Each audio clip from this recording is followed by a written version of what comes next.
into the 49er after that. But it's a fascinating scenario in the 49er FX, Ben. We got two teams that are basically going to be in a match race for the gold medal here. We do, Andy. Tina Lutz and Susan Boyka from Germany on home waters starred in the show all day yesterday. We're at the front of all four races and have taken first spot overall, but only one point back are the USA's Steph Roble and Maggie Shea. And I think we have a highlights package to show you how that all unfolded. Let's take a look now.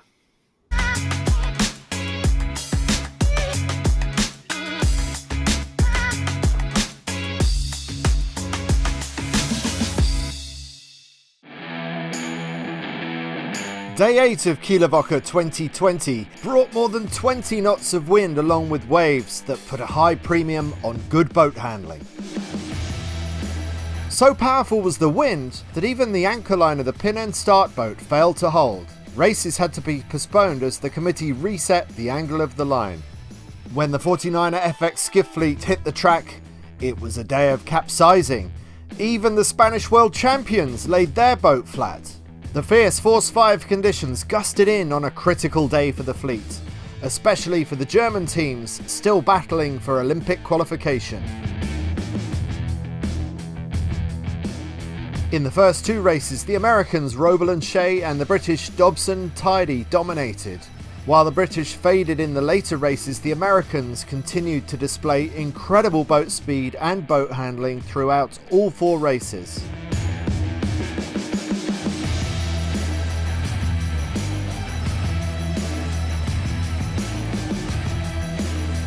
Never get conditions like this.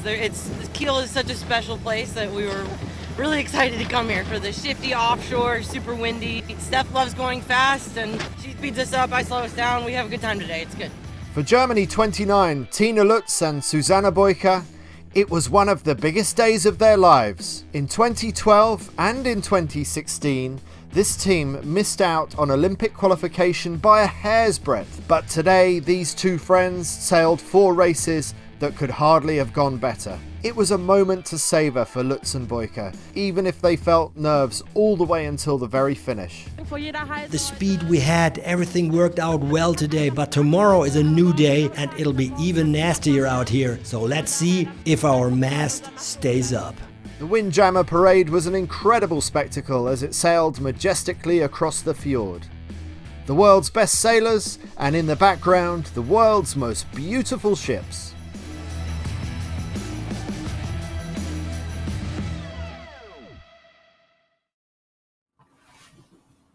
Okay, so quite a day yesterday and so much traffic out on the race course. I don't think it affected the racing yesterday, fortunately, but those cheeky little 29ers were sneaking onto the race course at times. Let's have a look at the leaderboard. Let's get a sense of where things stand at the moment and who is still in with a chance of being able to win the gold medal in the 49er FX. And as you can see there are two teams that are running away with it at the moment. It's the Germans leading by a single point ahead of the Americans, Roble and Shea. And after a good start to yesterday, Dobson and Tidy from Great Britain, second in the World Championships earlier this year, really fell away towards the end. So their chances of getting the gold medal look slim now, but they are locked into a battle for the bronze with the Danes Nielsen and Olsen, the double world champions from the Netherlands, Beckering and Dutz, the reigning world champions Echegoyen and Barthelo from Spain. So there's plenty for us to watch. But in terms of a match race, Ben, match racing skills, you'd have to give it to Steph Roble because that's who she was in a previous life before she took up 49er FX racing. Absolutely. Steph Roble came out of the match racing world, and as few have. I mean, to be honest, it's not a typical route to get into Olympic fleet racing, but both her and Spain's Tamara Echegoyen are of match racing pedigree initially, and both at the top levels. Now, If this had been just a single medal race, we might see those skills really come into the fore. But with 2 races to go today, each with 26 boats in them, there's still a lot of points on the scoreboard all around, and any of these top 10 teams might still hold a chance. Well, maybe top 10 is a bit of an exaggeration, but any of the top 6 teams will still have overall leader winning aspirations, and I don't think any of the teams will be able to focus in on just one boat yet. Especially not in these conditions either. I bring up the match racing thing, but I think it's going to be almost irrelevant in these conditions. When it's this strong, it's pretty much every woman for themselves on a 49er FX. It's very, very hard just controlling your own boat, let alone trying to think about controlling anybody else's boat. But I do think that it's going to be a matter of who wants it the most and also who holds their nerve. And in the case of Lutz and Boyka, yesterday was such a release of emotion. It's finally, after 3 Olympic cycles, they finally managed to qualify to go to the Olympic Games for Germany. So that's the best part of a decade's worth of work, probably more. Finally rewarded with a ticket to go to Tokyo next year. Now, after that high of yesterday and no doubt a bit of celebration among friends and family last night, will they be able to lift themselves again to be able to win Kieler Woche on home waters? Well, that is quite an incentive in itself. So you would say that they would still be up for it. But equally, the Americans, who we see there in picture, USA 3, they are really going to want this because they have been working so hard for this and making such great progress throughout the year as well. It seems like their time in Miami has been really well spent. No, that's a really good point, Andy. I mean, for Tina Lutz and Susan Boyka, they're a really passionate crew, and a life's set of goals were realized yesterday. And they've already won this regatta in their minds. Maybe not on the top of the leaderboard, but they've qualified for the Olympics, and they may have a bit of a challenge to emotionally get up for today's racing. But they're back on the water, and they'll be back in their routines. And I'm sure they've got as good a shot as any as the top 6. To win here today. But yeah, an emotional roller coaster in the last few hours for them, for sure, as we see the teams lining up. It's a bit light right now, so we're not quite on the edge of anything just yet, and we can see the boats much closer to the start line today than they were yesterday, and just double tacking back and forth to hold their positions as they master the boat handling necessary to line up in this pre-start. We were just over a minute to go still, and you can see how close they were to the line, the whole fleet on board here with our leaders, Tina Lutz and Susan Boyka, as they are edging around with the fleet. It looks like they're going to go for a quick double tack here again to separate themselves and try and get a lane. And we've got many of the contenders all lined up together, which is nice to see. Netherlands 8 is Annemiek Beckering and Annette Deutsch closest to the pin. So the world champions from 2018. They are, these teams are really close line. We see Charlotte Dobson and Saskia Tidy, GBR2, poking forward. It's a U flag start, so anyone that's over within this minute is going to be... and surely over Lutz and Boyka. Lutz and Boyka must be over early here. This has got to be a recall. It certainly looks like a recall to our eye. Yeah. Yeah, I mean... And they're off. I wonder if that timing wasn't aligned, giving each other a high five. Yeah, I'm not sure what you high-five yourself about there. I mean, they were over early. So do we see a recall flag there? I do see a general recall flag off the bow. It's much smaller than some of the other flags, but it's a general recall. So they were... The whole fleet seemed to know that it was a general coming because they were not the only boats over, but a lot of boats over there. In a black flag start, that would have been trouble for sure. Now, Ben, are you getting the tracking showing up on sapsailing.com? I'll just take another look, Andy. I hadn't seen it a moment ago, but let's see if things are shaping up on the website. Maybe no one told the tracking office that we were starting early today. I'm not sure. I don't see it myself. How about you? No, I don't. I feel naked without my statistics on sapsailing.com. But tune in there yourself and see if you can find it, because it's a great supplement to watching the live racing to see the different speeds and all the extra data that you can pull off SAP Sailing. So I'm hoping that someone's going to get SAP Sailing out of bed and put up some tracking for us there. But in the meantime, Ben, we're actually going to have to. I'm receiving a message that the tracking link is buried. I wonder if it's buried, able to be pulled out of the earth, or if it's buried forever. Very competitive start there, and most of the front runners at the pin end, and pretty much the Americans and the Germans fighting for the gold medal right next to each other. And you see that there in the recall, and there we see 3 seconds to go. How many boats were over? So it pretty much was the whole fleet. And actually, Dobson and Tidy.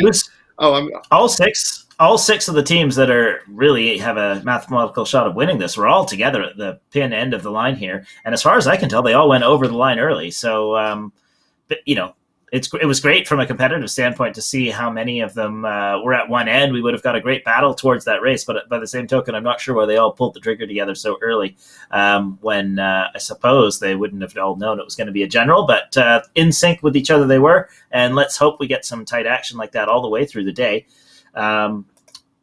We're obviously going straight back in. Here's a replay of that start, and we can see Germany 29 over the line there by my eye. Maybe the Americans and the Dutch actually had held back, so good for them to have known where the course was. So, don't think everyone was over, but certainly a large number of the teams were over the line, well before zero. Oh, you can see them saying, "Oh, yes, general recall." They're congratulating themselves that it was a general. Obviously, a bit of a stressful moment. I can imagine. So a bit of a get out of jail there for a number of teams. Well, actually, most of the fleet in the end. But I did notice that Charlotte Dobson and Saskia Tidy were one of the few that actually managed to hold back in the end. So they might have been okay. And that port tack start underneath the fleet should well work as well. Yeah. Well, we've got about 3.5 minutes till the new start, and it's a black flag now, so they won't get another shot like they just had, and no doubt they'll behave themselves. We can see all the teams that are going over towards the committee boat and trying to pick up a transit, so we can see Argentina just right beside the boat, and I think that's Norway as well. Right beside the boat. So teams picking up transit here, and then they'll go off and decide where to start again. We see the Dutch setting up, heading towards the boat, the pin end again, and there's the Americans doing a final tune-up run, make sure they're happy with their settings. Teams aren't allowed to adjust their settings in terms of their shrouds during the race, so often you'll find teams do a final tune-up run very within the start sequence just to make sure they're exactly happy with how they've got their overall power set up with their shrouds. So that's and as long as they get back behind the line before a minute to go, there's no problem there. So in variable breeze, where you've got too much power at one moment and not enough power the next, how do you set up your rig for those kind of conditions? Well, they have the ability to power and depower their rig probably so it's right in the sweet spot for maybe a 5-knot range of wind speed. So they're just trying to make sure they're you can edge towards with the current wind speed that you feel. Do you think it's getting windier? You might edge to a slightly windier setting and then ease your Cunningham and bang a little more, or you might decide for a little lighter setting to have a little more power. So you can just make fine-tune adjustments like that ahead of the start. But once you're racing, then you're stuck with what you've got. So typically in a 30-minute race, you're not going to get the wind to change so much more that you're out of your preferred range, but it can be a bit hairy, and on a day where the forecast is to get windier, maybe that's why Steph and Maggie are just trying to really make sure they've got enough power to get off the start line and enough power to handle whatever might come down the during the race. So Steph Robel and Maggie Shea, who did that tune-up run, they're now sitting more or less in the middle of the pack next to Echegoyen and Barthelo, the team from Spain that won the World Championship earlier this year. And we see Beckering and Dutz, they were really pushing for that pin end off the previous start. What are the Dutch going to be doing? We see them sailing away on port tack underneath the fleet this time. So what are they thinking? Oh no, they're going back for somewhere near the pin. So it's the Polish So who they're are betting, closest to the pin. I think they're betting the Polish are going to be too close to the pin and bail out, and that they'll inherit that closest to the pin spot. They seem pretty keen to come off the pin end of the line. So let's see. The Polish now doing a double tack. We saw the Polish feature quite a bit yesterday, so clearly they're a team that's up to speed in these conditions. One of the newer teams on the fleet, actually, Melzaka and Lobato. They've put in time for the whole cycle, but are still improving. We haven't seen them feature at the front very much, but the Polish squad as a whole, especially the 49ers sailors, are very good, and maybe they're ready to contend here in the new Olympic year. So, but Five seconds, 3 seconds to go. Very close to the line. It might be a few over again.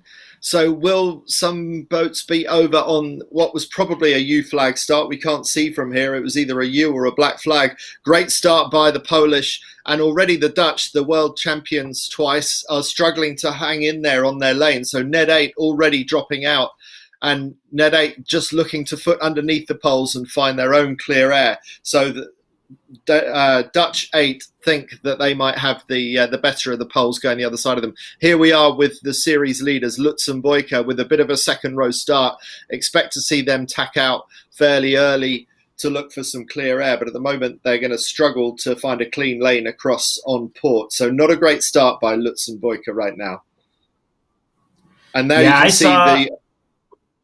I saw like you, Andy, that German boat. I saw that German boat poke through at the start line. That wasn't Lutz and Boyka. That was Germany 131, who I'm not able to pull up their names just quickly enough here. But it looked to me like they were over early, which won't be helping the teams who were trying to get going on the boat end of the line. But here on the pin end of the line, the Polish did manage to get going and hold their lane. And as you saw, Beckering and Deutsch stuck below them to make it out into some clear air, but heavily committing to that left side, which in an offshore breeze means they won't get the best of the shifts, but they might still get it right. We can see heading off to the right side of the course are Dobson and Tidy midline, and then far side was Jersock and Lorenz. But it does look like the left side is the side that's doing the best so far. Nason Runningen from Norway are also here having a good race. So we're looking at Roble and Shea from America, and Steph Roble on the right, looking around, looking where the best breeze is coming from. This boat very quick in the breezy stuff yesterday, particularly on the downwind legs with the Jenica, and great fitness. That they put in a lot of effort into their fitness in the last year as well, training alone in Miami. USA we can 3, see there's actually at some boat. Yes, they were falling into the boat below them, and we could see them just get into the wake of the boat of Marie Runningham and Helen and Ness. So it was a bit, they had to tack out there, and now you can see Nason Runningham also tack. They're going for the cross, as do the leaders, Melzaka, Lobato. So Steph Roble and Maggie Shea just pinched out at the end of this run on starboard, and let's see how many boats they have to duck on the way back across. Actually, the USA had to tack back, so they ended up not liking their line and have had to do 2 tacks and head back to the left side of the course. So in tough for the Americans right now. Still might come good. They've got clear air, but a couple extra tacks to start this left-hand side. Back with the leaders, Melzaka and Lobato. Look at that's a wonderful spot when you can win the pin, leg out. Obviously had the pace to hold their lane and get ahead of the boats on the inside, force a couple of them to do a couple extra tacks, and now they've got the whole fleet underneath their mainsail there, their boom, and they can see them, and they're heading across the fleet. Lutz and Boyka wearing the yellow jerseys for the first time this week. Will they be able to hold on to the yellow jerseys by the end of today? Well, certainly the double tack that the Americans had to put in just now will be helping the German cause, because Roble and Shea will have a lot to do after being bounced further out to the left again. There are boats ahead of Lutz and Boyka, as we saw the French Bossard and Compagne sail past the Germans, but this is going to be a very tight race, I think, Ben. Lutz and Boyka are mid-fleet here, so they've got a lot of work yet to do to do well here, and we've got a number of the teams who are in the fight for the overall lead, having a decent race, but most of them are mid-pack here, and there's a lot to do in the final few meters up to this windward mark, as we've got probably a third of the way to go. And this is going to shake a lot of stuff out here, as many of the teams are going to have a mid-pack rounding of the windward mark, I'd say.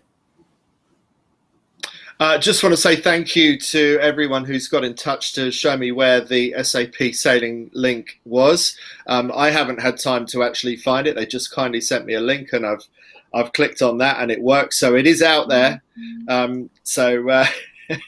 It's really good fun to watch the live coverage alongside the SAP sailing tracking, and it is running. It is up and running. They were out of bed on time. They're still in their pajamas, but so are you, aren't you, Ben? Certainly. But I think the right sides come in a little bit here, Andy. So just taking a look at the virtual, we've got a couple of teams on the right side, Offerman and Reuter from the Netherlands, so we saw many of the leaders head off to the left side of the course, and perhaps, Milzaka and Lobato from Poland were leading the race and are now, maybe 5th or 6th place. So the far side of the course coming in, we did see Dobson and Tidy heading that way, but I don't see them in the virtual just yet. I'll just try and keep track of all 6 teams here who have a shot at the overall victory, and none of them are painting themselves in glory. We can see Echegoyen and Bartholo a little bit farther behind. I know Shea and Robel are about mid-pack. You can see them heading towards the right side now. Lutz and Boyka, I don't know if they're letting... that was the Spanish. I don't know if they let them through there, or if the Spanish infringed them on. Looks like they were letting them through. So they're taking a lot of sterns, these German leaders right now, and in tough. Yes, they do. So and yeah, I wonder if they've got it even maybe tougher than Robel and Shea. Robel and Shea have managed to get themselves back to the middle of the course, and even on the right hand side of the course. So. Still not quite in the front row. We're seeing some unusual names occupying the top spots. Germani and Bertuzzi, the Italian team that have really come on strong this week. Great sailing by the young Italian teams. We didn't see quite so much of them yesterday, but they're leading this race right now. So when the breeze is a little bit lighter and the boat handling is not such an issue, we see a much more even racetrack in this 49er FX fleet. Yeah, Germani and Bertuzzi were 3rd after qualifying, and this is the first time we've ever seen them feature at the top groupings of 49er FX sailing. And now, as you say, it's not on the extreme edge of things, and they're back in the front of this race. So clearly a team to watch here, developing in the 49er FX, and they're coming straight at us in the overhead shot. Pretty far stretched out here. It's still powered up racing. We saw Dobson and Tidy, GBR2, going behind them. But this is the leader on the water, Nason running him. It's all very close, only a couple boat lengths in it.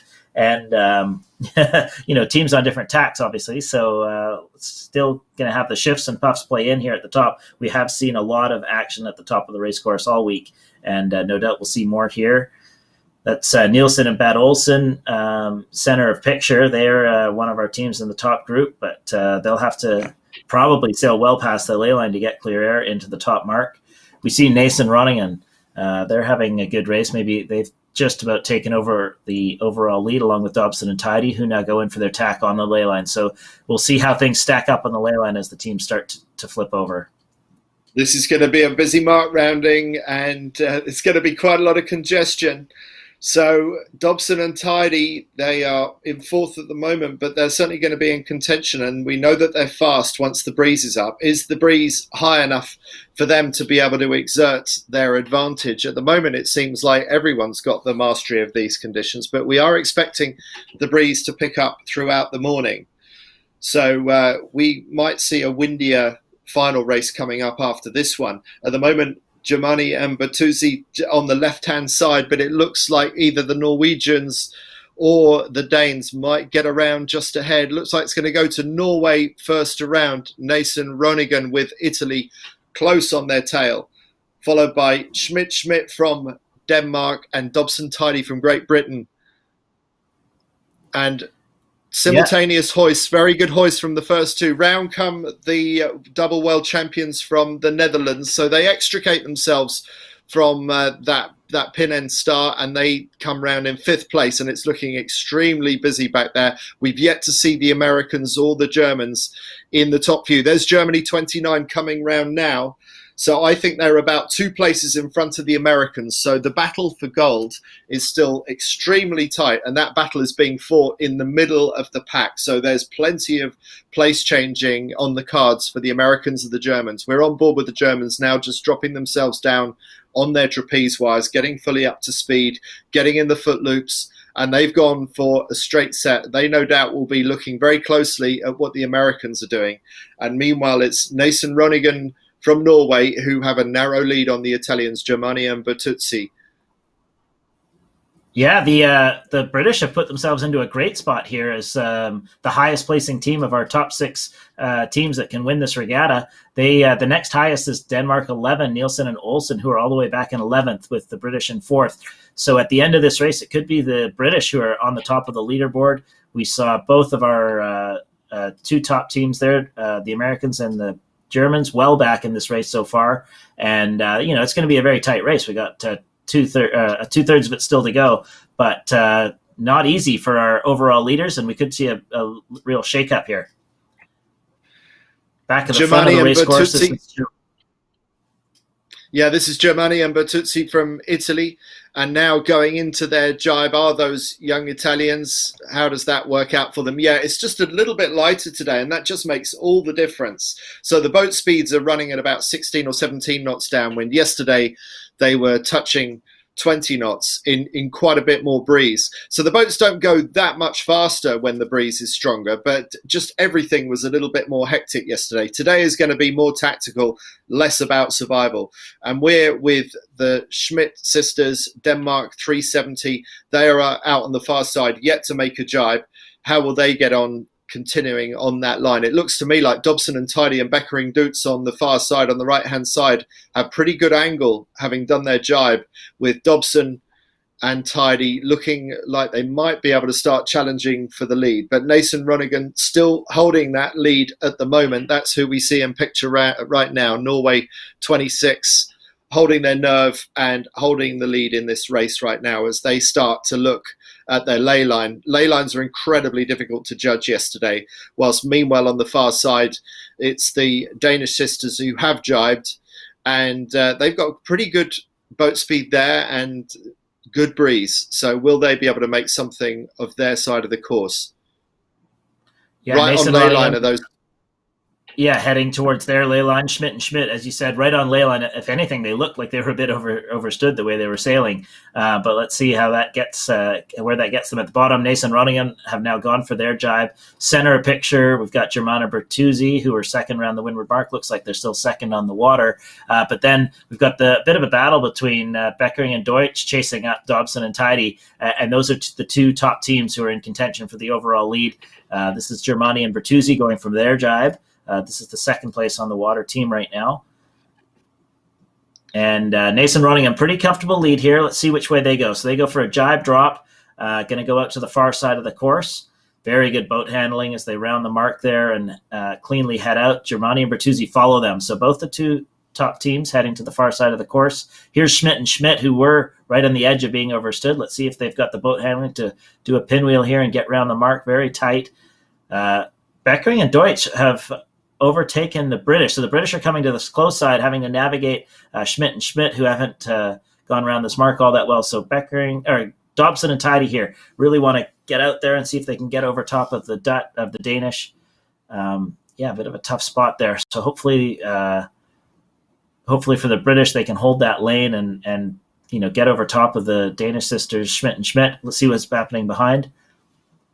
So Lutz and Boyk are just going around now. That's who we are with now. What's their rounding going to be like? They've got that battle with the boat just to windward of them, and a little bit ragged, but that looks like Lutz and Boyk are just getting up to speed. But what we haven't yet seen is where the Americans are. I don't think we've seen the Americans come round yet. So at the moment, Lutz and Boyk look like they have the edge over the USA. Someone's in the water behind Lutz and Boyk. That's who we're looking at here right now. So I don't know who's capsized yet. But the Americans are just in line behind the Germans, so they're should be just immediately behind them according to the tracking, having gone around the same way.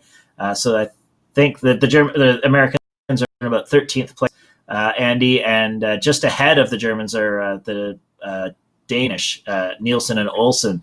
So Beckering and Deutsch have done the best of that of our leading bunch. They went around the go right gate, and you can see them just tacked up to screen here. Meanwhile, Dobson and Tidy, who we typically see as being so quick upwind, are kind of stuck on Schmidt and Schmidt, and just slowly edging up ahead. But if they just managed a slightly better mark rounding, they would have probably been a little bit more off to the races and cleared themselves. So that's the Belgian. Oh, maybe that was one of the. It was a German boat. It was a German boat and an Italian boat getting caught up. But there you see, yes, you were right, Ben. It's still very close between Germany and USA in the middle of the pack.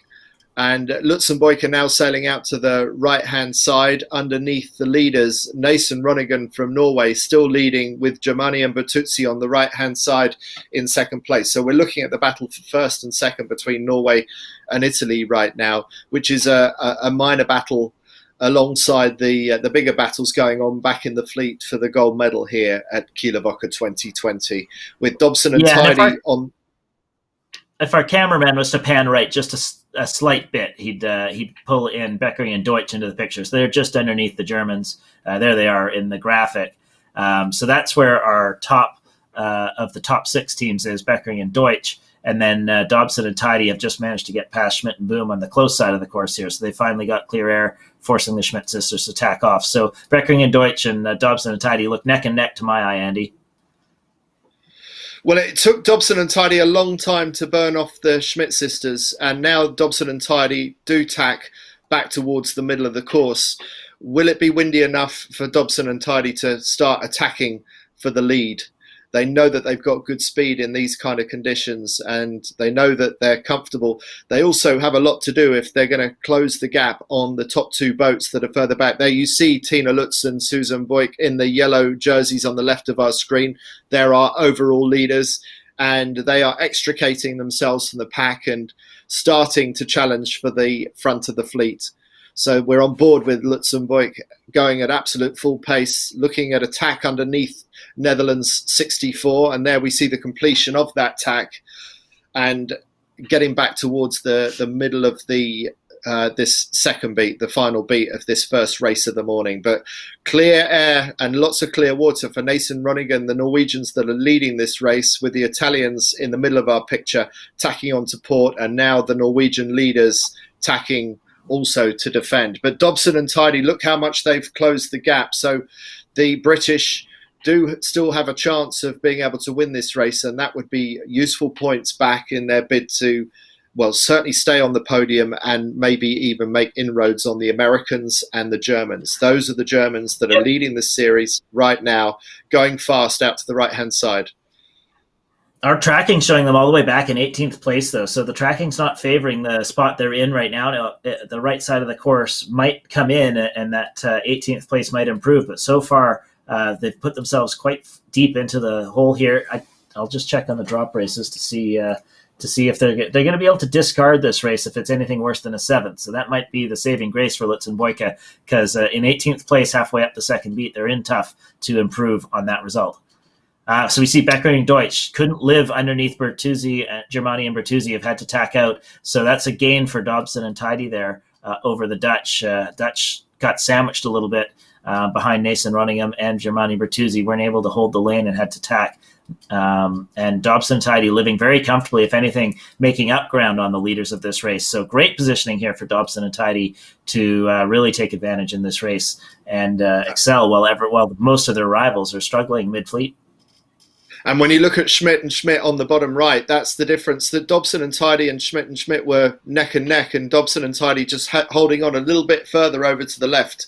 They seem to have got something a little bit better. So as you said, Ben, Germany 29, who we can see behind the Swedes in that picture, the right-hand side really hasn't gone very well this time for anyone that sailed up the shore side of this course. It's those that have gone left that seem to have profited. And strangely, that was the pattern yesterday that we quite often saw.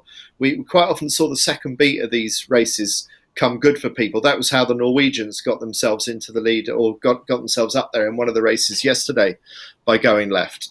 That surely has got to be coincidence, but it just tells you that there are always opportunities both sides of this course, depending on how the breeze is pulsing.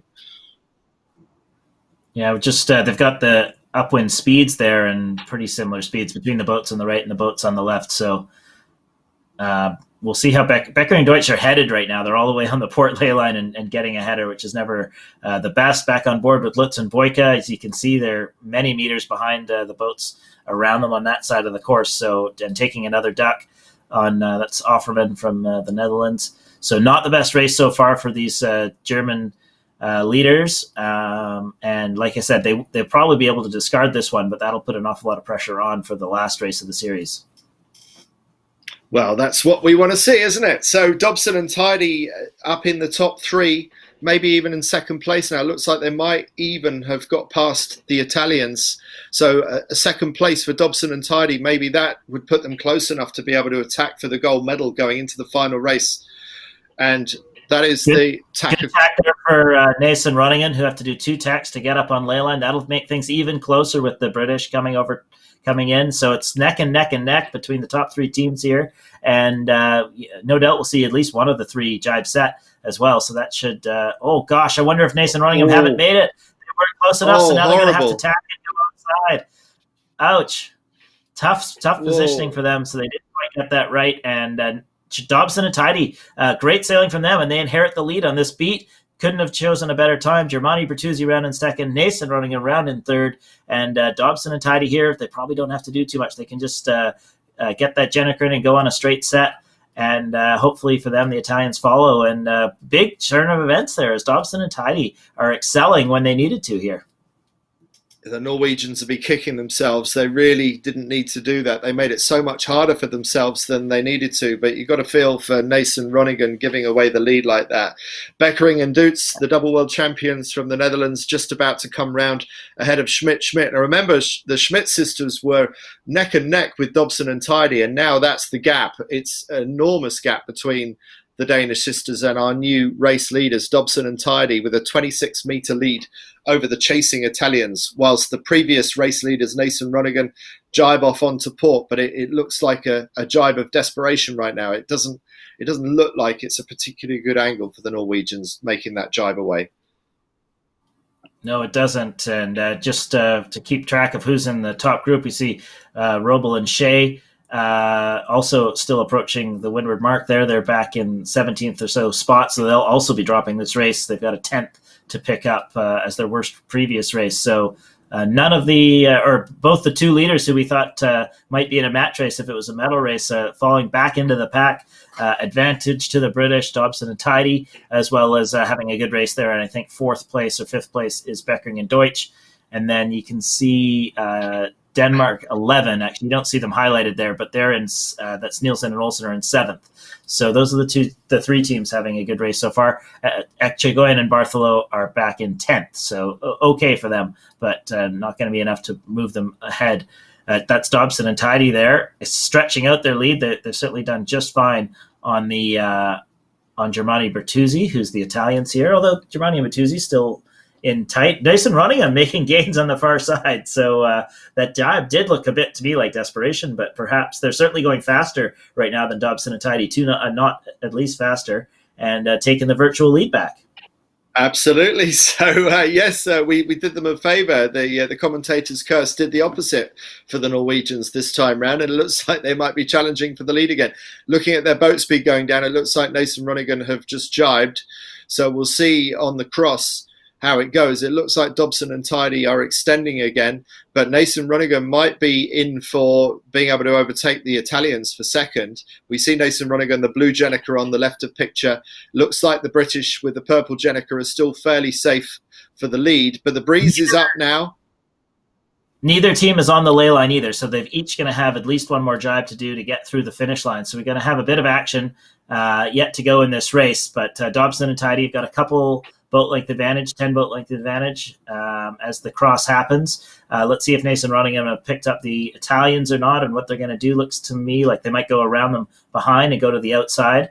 So I think they just heated up to get behind the Italians, and they're going to do one more jibe and into the pin, leaving Dobson and Tidy here one more jibe to go through the finish line that should be coming up very shortly.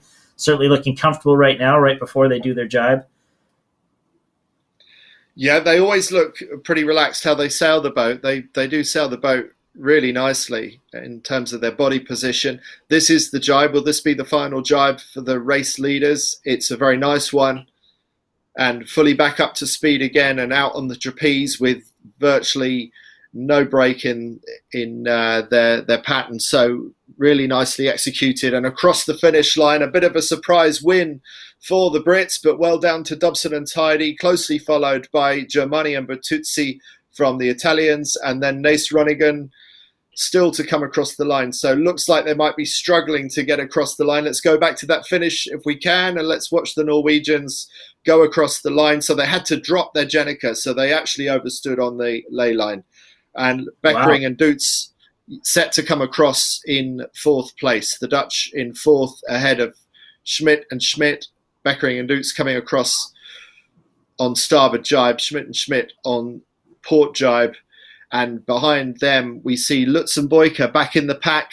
Lutz and Boyka up to possibly ninth place, and importantly, with a few boats between them and the Americans. So despite a bit of a lackluster race for Lutz and Boyka, who looked to be on their final approach, that was still an okay race for the Germans. Not the best of the week, possibly even their discard, but they're still going to be leading. Yeah, Lutz and Boyka here, big improvement at the top of that last beat. So we saw them virtually at 18th place at one point on the beat, and they've made it back into the top 10, ninth by my count, if they can hold this spot. So nice recovery there. Their drop is still a seventh, so they'll still drop this race, but have a bit of a backstop in case the next race doesn't go so well. And we see them get through the line there. Good recovery, like I said, up from 18th to 9th and at the end of that beat. And you can see Susan, the crew there, give herself a little shake, and happy to get through that. The leaderboard will be very tight now at the end of this race, so that'll be shape up for a really exciting last race of our series. And we see Roble and Shea coming through here. They've got a couple boats to try and get here. Maybe it doesn't matter if the drop's a 10th, but looks like they got them, actually. So good dip of the line, maybe a 14th for them. And Yurtzok and Lawrence, we said yesterday that maybe this will be their last regatta. They went to the Olympic Games in 2016 representing Germany, but they've been beaten by Lutz and Boyka, who have sailed an absolutely amazing series at the Kieler Woche 2020 this year. And Yurtzok and Lawrence, unfortunately for them, have just not shown their best this week. So I don't think they can have any complaints about missing out on the Rio 2016 berth, but that doesn't mean it won't be painful. Yeah, the Yurtzok Lawrence, good for them for showing up today. I mean, I predicted their retirement, but that's, of course, up to them to do what they want. So maybe they will retire, maybe they won't, but we could be seeing their last race as the next race, and hopefully for them they have a good one as we see the last few boats filter through here. And in the background there, I think the Niner fleet heading out to their race course. So once again, action all over the bay in Kiel. There's a few more boats on the 49er FX course still coming down, as we saw a couple boats had capsized, especially at that leeward gate. Exciting racing there. And Dobson and Tidy, quite disciplined in that second beat. They had to overcome being held up by Schmidt and Schmidt. Let's see. Right, so let's have a look at the boat speeds. The Italians were the fastest boat, 11.88 average knots. Dobson and Tidy only slightly slower. And the top two boats actually sailed. Schmidt and Schmidt sailed the greatest distance in fifth. Highest number of manoeuvres, Nace and Ronigan and Beckering and Dutz, and the lowest number, Schmidt and Schmidt. So the Danish sisters sailed quite a neat race with minimum number of manoeuvres. But Dobson and Tidy just held on a little bit longer over to the left, only a matter of 10 or 15 seconds. But just sailing that little bit further to the left suddenly put them in different air to the Schmidt sisters. And by the top mark, it was chalk and cheese. Dobson and Tidy were fighting for the lead, and Schmidt went round about 200 meters behind. So sometimes those small differences can really translate up into massive changes in quite a short space of time. Well, I mean, Nason running in there did 17 maneuvers in that race, and I think we saw almost all of them in the last little bit there. We saw them do 4 tacks right before the windward mark, and then we saw them do a couple extra jibes as well. So really tough. I think our interview team is actually trying to chat with Nathan Runningham. So looks like they're going to speak German with them, though. So well, let's just wait. Let's just see. Yeah, our second up win wasn't the best. I think we tried to control the fleet too much. We should have just gone more with the ships maybe and not worried too much about the boats behind us. So we kind of lost a bit being, covering too much maybe. So it was too much tactic and not really looking for the wind and for what you should have done? Yeah, I think so. It's changing so much out there, so you kind of need to be the first one to make decisions, and we were kind of just following the others. So I think we lost a few meters by doing that. Who decided? Did you? I think we agree normally, yeah. So it's not really, we're not blaming each other. You can race pretty easily because you're qualified for Olympia, for the Olympic Games in Tokyo next year. But it's not sure that they're going to take place. So how is that for you? That whole hassle in the head, you know? Are we going to go? Are we not going to go? How do you handle that? I think for us it's going to happen. Otherwise you lose motivation and it's a big setback if you don't think it's going to happen. So we just assume it's going to happen, and I'm pretty sure it will. So. Yeah. Confident, yeah. Tell us, okay, we're going to hurry up. Tell us just something about the conditions today and about Kiel. Do you like this, or is it you say, oh, that's a hassle? We usually hassle, yeah. Kiel is not our favorite, to be honest. We're doing way better than normal, so we're pretty happy. This year is a lot better but we've never done good in Kiel, so we're trying to change that now. Yeah. Thank you so much. Good luck. See you in Tokyo. Thanks. Oh, well, that was possibly a little bit more honesty than we needed to hear. They don't like Kiel Week. Well, hopefully they're enjoying it a little bit more this week.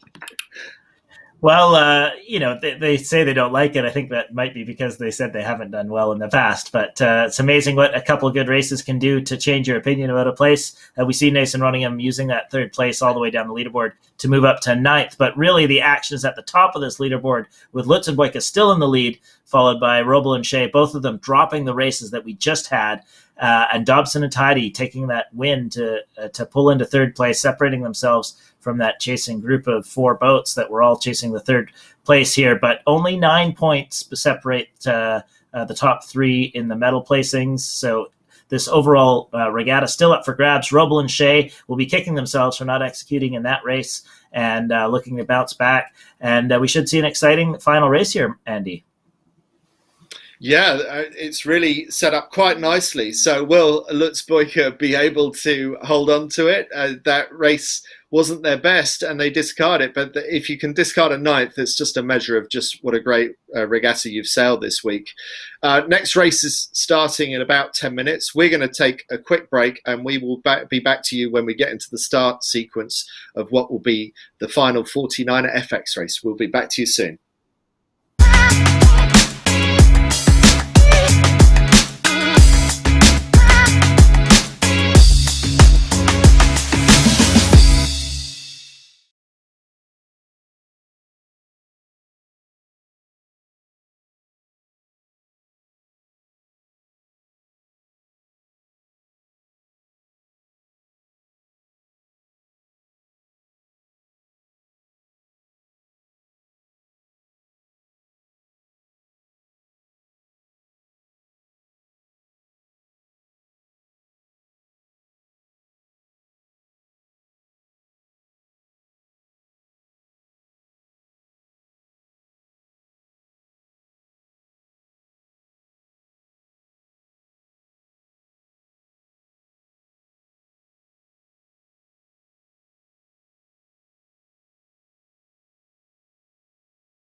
We're 3 minutes away from the start of the final race for the 49er FX fleet at Kieler Woche 2020. Now, will Lutz and Boyka from Germany be able to hold on to their lead ahead of the Americans, Robel and Shea? Dobson and Tidy from Great Britain might have something to say about that. They're lying in third, but they've closed the gap after winning the first race this morning. Ben Ramoka, we hear that the breeze is due to pick up throughout the morning. Out of those top three, who do you think that's going to suit the most if we do see a raise in the breeze for this final race? Well, I don't think we're going to see as much as we saw yesterday. It looks like it's going to be everyone in control of all their boat handling, so probably doesn't matter all that much who is how high this wind gets. I think all the top teams have shown they can handle themselves in the big breeze. We've got, I think it's down to a match race here for the gold. I think with a ninth, the Lutz and Boyka can't be passed by Dobson and Tidy as they're 9 points back right now. So even if Dobson and Tidy win, I think they're still behind Lutz and Boyka in the overall. So Lutz and Boyka only have one boat to worry about, and that's the Americans of Robel and Shea. But it's only a 4-point gap between the two boats here, so easily that can be overcome by Robel and Shea for the win. Robel and Shea obviously have a bit more defending to do, having a worse drop race and being farther back in the points. So Robel and Shea have a complicated race for them. If they know the scores, which I'm sure they do, I would assume that they'll be aiming to somehow try and maneuver this into an overall win. I think they'd use this as practice for an Olympic scenario with all these Olympians on the water here and see if they can somehow pull out a gold from this regatta. So I expect a busy race from Robel and Shea, and let's see if I'm right here. We're very close to the start. We're about 1 minute away from the start. And there we see the U flag going down. So this is a start that no one can afford to break early unless everyone does. And we have a recall like we did in the race earlier this morning.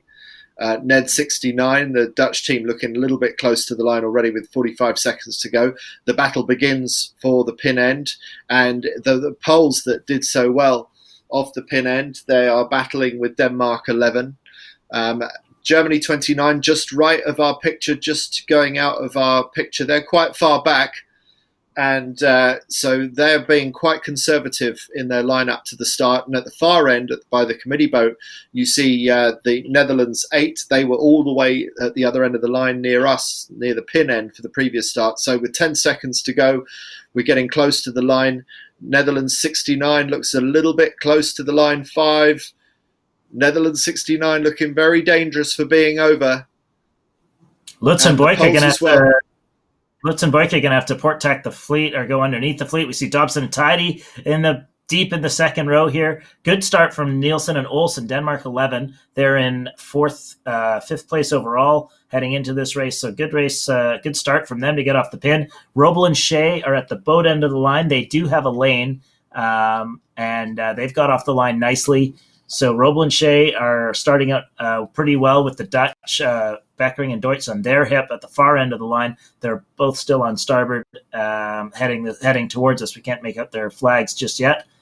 But Nielsen and Olsen, good start from them. But our overall leaders had to start on port, and they've done okay. They're coming through the fleet and heading out the other side. We'll see if they get a flag on top of them or not. As we go to the virtual here, you can see Germani Bertuzzi having another solid start in the middle of the line, and there's Robel and Shea just on their hip. So Robel and Shea, if they've got the boat speed, should be able to pull out of that spot. But it's all up for grabs here.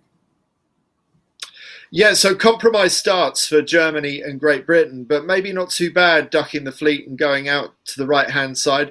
Robel and Shea more dictating the start that they were looking for. We're looking at the Danes that got the best of the pin end start here, Nielsen and Olsen. And Nielsen and Olsen also sailed a pretty good regatta this week, but they will need to do something pretty special if they're going to get onto the podium. Yeah, so this if the virtual holds right now, Nielsen and Olsen will get up to third place overall. So they're fighting for the bronze here, and they're certainly one of the class boats of the fleet. So with the pin end start like that, heading out at full speed, let's see if they can convert that into a really good race here for them. And the Spanish, I see, had to do a penalty before the start on the right of our screen. So really awful start for the Spanish, the reigning world champions. And any hope that they might have had of improving on their score has suddenly got a lot harder coming off the line, way behind the rest of the fleet. So I don't know what went wrong for them, but they've fallen down to 7th overall after that first race of the day. So not the best day for them so far. But Bad Nielsen and Olsen here doing well. Germani Bertuzzi from Italy, very impressive sailing. You know, they've not maybe quite up to speed in the very windiest conditions. Their boat handling could use a little bit of fine tuning, but everything underneath the extreme conditions, they've been right at the front of this fleet. Absolutely. And looking at the breeze, I think the Italians are coming into the best of the breeze next as well. So they were fighting for the lead in the previous race and finished second in the race earlier. And they could well be making inroads again in this race. Center of picture, we see Robel and Shea here. So they're having a tussle with Beckering and Deutsch, the Netherlands just on their hip. And on the overall leaderboard, we can see that Robel and Shea are tied with Lutz and Boyka right now on the virtual. So everything to play for, as we see Lutz and Boyka are currently sailing a drop race at 15th, if the virtual is accurate, and Robel and Shea up to 4th in this race. So if that holds, that'll be Robel and Shea for the win, actually just pulling 1 point ahead as the overall virtual bounces back and forth. Nielsen and Olsen tacked, forced a bit by our camera boat as well. So I'm not sure if they wanted to go there, but they're going there nonetheless and going across. I think they're going to have to take a few ducks, but a good start from them. And Germani and Bertuzzi, our virtual leaders, have tacked, and then inheriting the virtual leader, Travasco and Brands from Argentina on the far side of the course there. So the right side pulling pretty well. That bodes well for teams like Lutz and Boyka and Dobson and Tidy, who headed that way early. But Dobson and Tidy 21st on the virtual, so it's still very close. I can see their trail just on the far side there. So all the boats are very, very packed together on the virtual. Let's see how it all comes together as the two sides converge.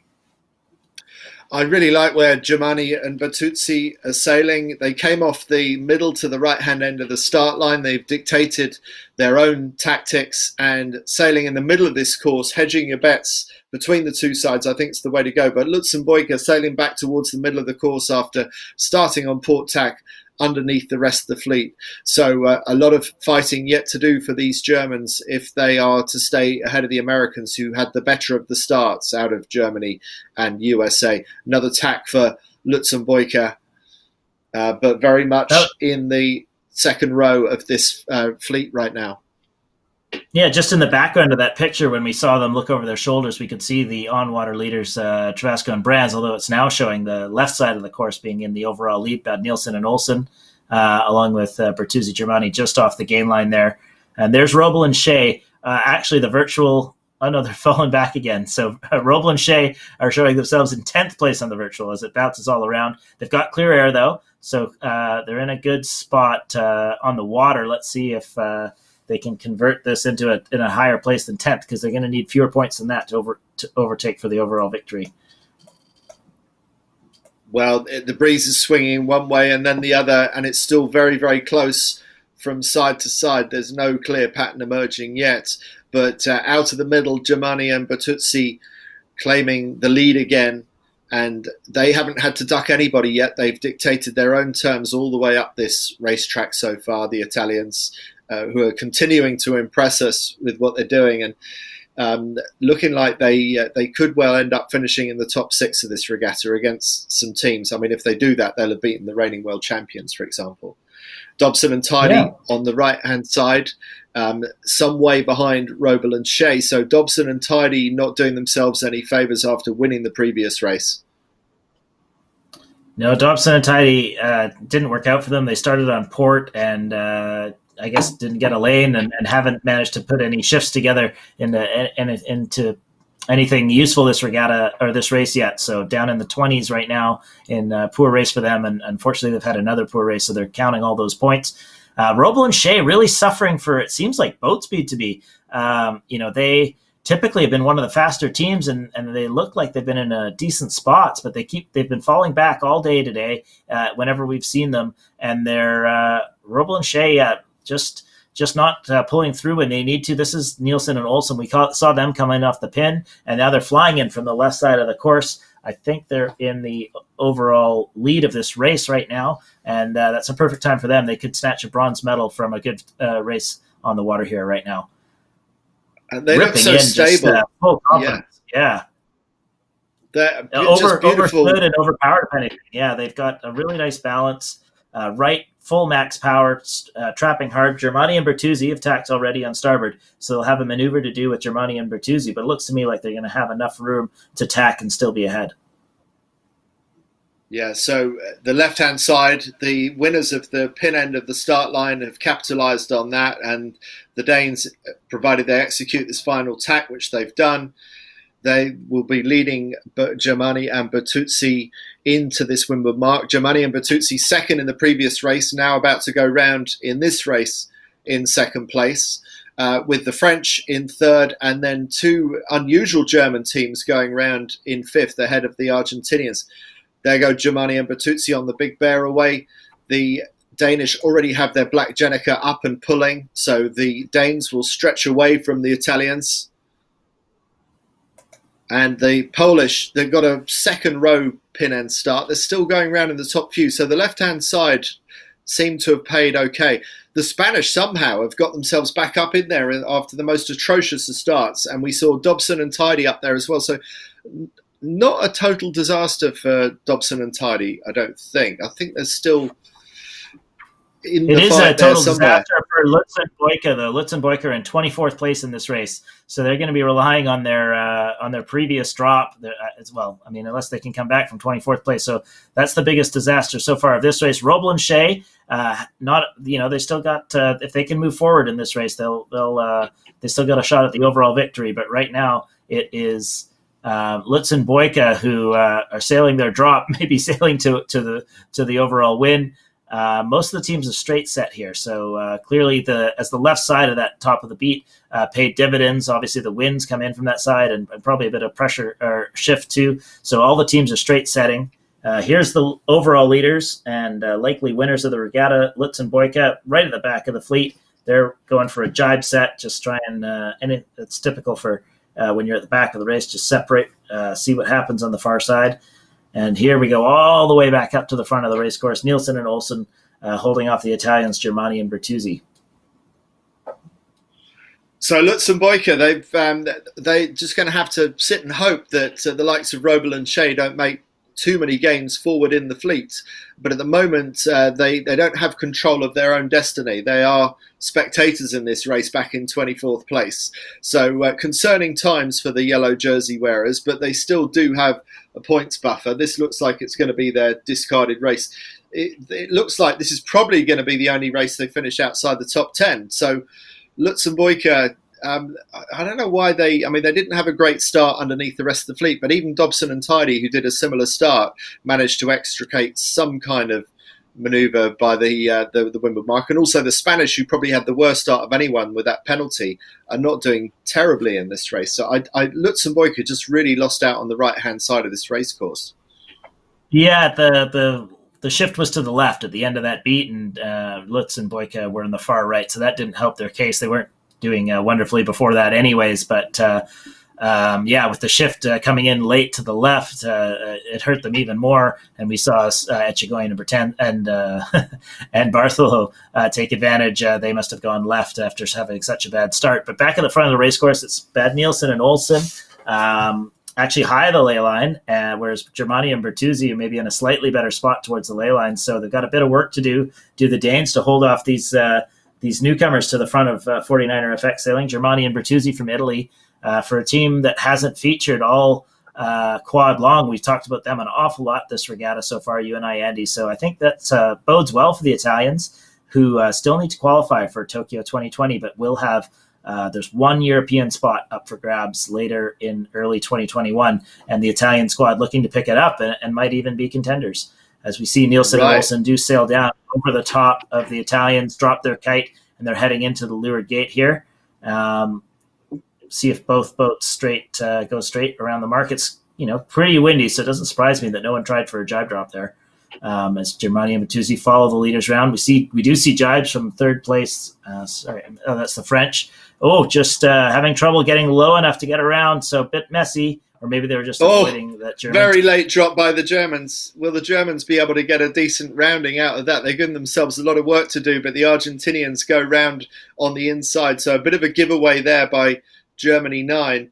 And the French extricate themselves from all that trouble that they had rounding up. But the Netherlands 8 looking to pounce on the French mistake. So Beckering and Doets looking to get over the top of the French, whilst on the far side the leaders are going round. Someone has capsized. We'll try and find out who that is. I think that was the Germany 9. I think they're a young male duo, actually. So I think they just inherited the number 9 sail and are using it this regatta. So not a featuring team. Beckering and Deutsch, Netherlands 8, have gone around and tacked in a good spot. So they're trying to get ahead of Nielsen and Olsen, actually, for the bronze medal overall. So quite good sailing from them to move their way back up. They're almost neck and neck. They're 2 points back on the virtual of the bronze medal from Nielsen and Olsen. So Nielsen and Olsen needing to sail well at the front of this race, and Beckering and Deutsch trying to catch a couple boats to get the bronze medal themselves. Robel and Shea are up to 11th place. They need, I think, a 6th or maybe a 5th even, to take the overall win here. So still some work to do for the Americans if they want to get the gold. Otherwise, they're pretty firmly in silver place position. Robel and Shea, that is. So that's a replay of the capsize of that German boat and also the messy rounding of the French. And just at the end of that shot, we saw the Americans coming down in 11th place. So Bossard and Compan, the French, the furthest left boat. And bearing in mind, left was the way that paid the previous beat, but it is shifting from side to side. Bad Nielsen and Tuskard Olsen, the Danish leaders of this race, have tapped back in towards the centre of the course, trying to cover off the attacks from the left-hand side. And it will be the Beckering and Doets who they will be thinking hardest about, because there's just a point between them in the battle for the bronze medal. Yeah, I like what Nielsen and Olsen have done here. They got clean air out the leeward gate, and then they tacked back across. Presumably they would have tacked in a spot where they were pretty happy. So they'll be center of course here for the top of the leg. We've seen a lot of action at the top of the leg, and Nielsen and Olsen will be able to choose which side they go to. They've got a bit of separation from the Italians in second, who have gone a little bit farther, but in a nice controlling spot here to choose their destiny they can in order to get ahead of Beckering and Deutsch for the bronze medal. Beckering and Deutsch, you can see the middle of picture. So Nielsen and Olsen will see the Beckering and Deutsch below them, underneath their boom. They'll know exactly where the Dutch are. And the Dutch need to pass 2 more boats to get up for that bronze medal over Nielsen and Olsen, who are currently in the bronze medal spot. We're on board with Robel and Shea, the Americans, who have seen the gold medal most likely slip away. They are more in a battle now to defend the silver. And so they are right on the cusp of holding on to silver. The Danes are doing all they can by leading this race.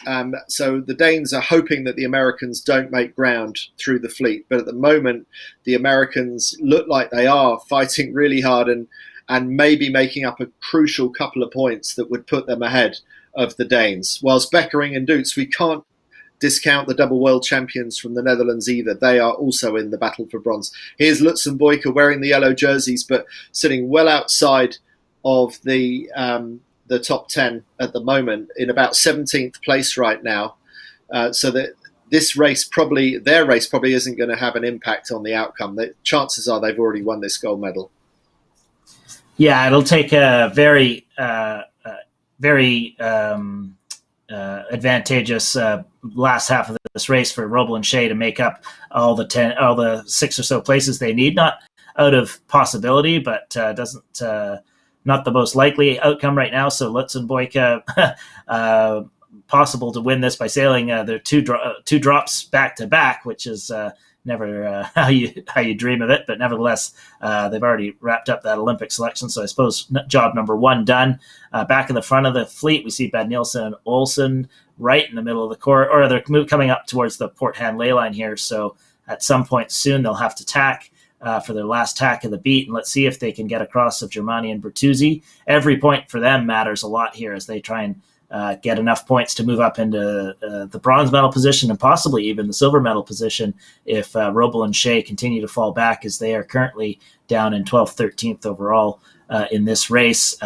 So that fight for the silver medal spot is actually up for grabs as Nielsen and Olsen continue to hold the lead of this race.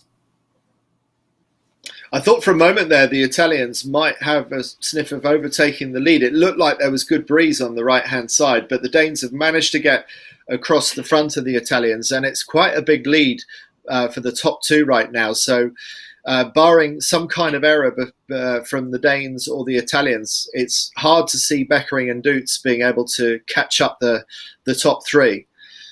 We're back on board with Robel and Shea.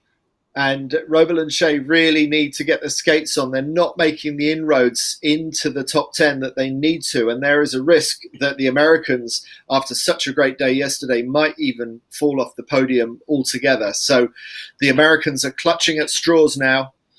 And there is a risk for them that the Danes could have moved up into silver medal position with this race lead right now. And that Beckering and Dutz's third place in this race might be enough to lift them to the podium ahead of USA. So a lot for the Americans to do. The problem with where the USA is right now is they've already played their last card. They're already at the left side of the course, and there's a couple boats that are going to come across here and be able to tack on them, either by coincidence or on purpose, as we see them actually do another duck. So Robel and Shea are in a really tough spot here, and after we see them challenge for the victory all week, they might now fall off the podium. So really tough spot for them. They haven't seemed to have the pace today that we usually see them have, or certainly saw them yesterday, right at the top end of teams' boat speeds. They haven't been able to hold their lanes that well, and that's really costing them. As we see, we're back on board with the leaders now, who are looking very comfortable again. Nielsen and Olsen, one more tack to do to get to the windward mark. They've got to fend off Germani and Bertuzzi, and every boat does count, actually, so they're not going to want to fall back to the Italians on this last downwind, but beautiful tack as they head in. Perfect positioning, got a few boat lengths to get organized and get the controls off before they go for their bearaways. So doing everything right this beat, the Danish, the veterans, actually, two-time European champions, go for their bearaway. Whenever I see them sailing, I'm wondering why they don't win every regatta that they sail. The Danes sail this boat absolutely beautifully. The Italians, we don't know much about them, but we've learned a lot about them this week. Germani and Bertuzzi, the newcomers to the top of the fleet, and not afraid of sticking it to the very best in the world. It looks like Germani and Bertuzzi are going to beat some pretty big names, not least the reigning world champions from Spain this week. So great sailing by them. Netherlands 8, Beckering and Dutz just about getting around that windward mark in third place ahead of Finland. That's Gronblom and Woche, so they've had a good beat, but not such a good bear away by the Finns, who are a little bit ragged on the rounding. So Beckering and Dutz safely around. So Dobson and Tidy are up there. They've had a reasonable beat. Robel and Shea, that we're just about to see them go into their final tack of the regatta. And Robel and Shea seem like they've managed to lift themselves up a couple of spots, which could be critical. Have they done enough to get themselves back ahead of the Danes? They're right on the cusp of the top 10. They need a top 10 finish, and maybe they might get a medal out of this, maybe even a silver. All that Nielsen and Olsen can do at the front of the fleet is continue to sail the boat as beautifully as they do, as they run into a jibe and get that black Jenica through the jibe, and it's a simultaneous jibe from the Italians. So looks like the race win for Denmark 11 is pretty secure, but after that they will be dropping the Jenica and looking very carefully back up the rest of the course to see how the Americans are doing and how the Dutch are doing, because it is so close on points right now. Yeah, the virtual leaderboard is showing the Americans in 12th place in this race, which would be enough currently to hold on to the silver medal. But both Nielsen and Olsen and Beckering and Deutsch are showing 1 point behind the Americans right now for currently bronze and silver in the overall regatta. So every boat, every place on the water matters. Nielsen and Olsen doing everything they can right now. They can't improve anymore. So all they can do is hold off those behind them and then wait to see what happens with the two other boats, Beckering and Deutsch and Robel and Shea. Beckering and Deutsch, if they somehow manage to pass the Italians, could actually lock in, being ahead of the Danes overall. But it doesn't look like that's going to happen. The Italians look like they're in a great spot. Nice puff here that both these teams have jibed into and are ripping downwind and beautiful wind. Perfect skiff sailing conditions here in Kiel this week. And Nielsen and Olsen having their way with the conditions and really extended their lead in this race. Germani and Bertuzzi also sailing very impressively, able to hold up on boat speed with some of the top sailors in the world here, and obviously very astute tactically as well. Everything under the extreme conditions, we've seen them right up at the front of the fleet. So a team to watch for sure.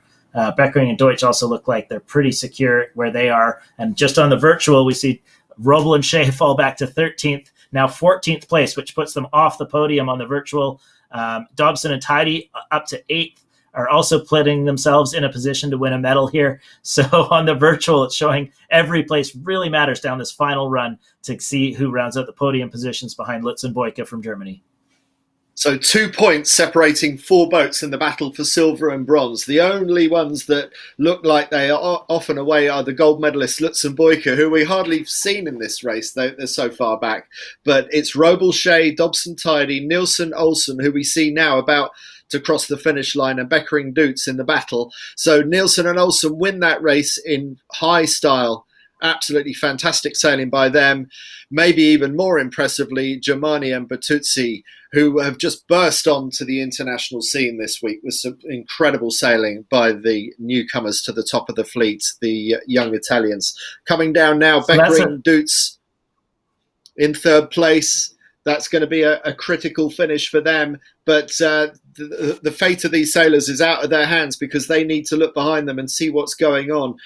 They'll be looking back up the track to see where are Robel and Shea, where is that purple Jenica of Dobson and Tidy, because the Americans and the Brits could yet...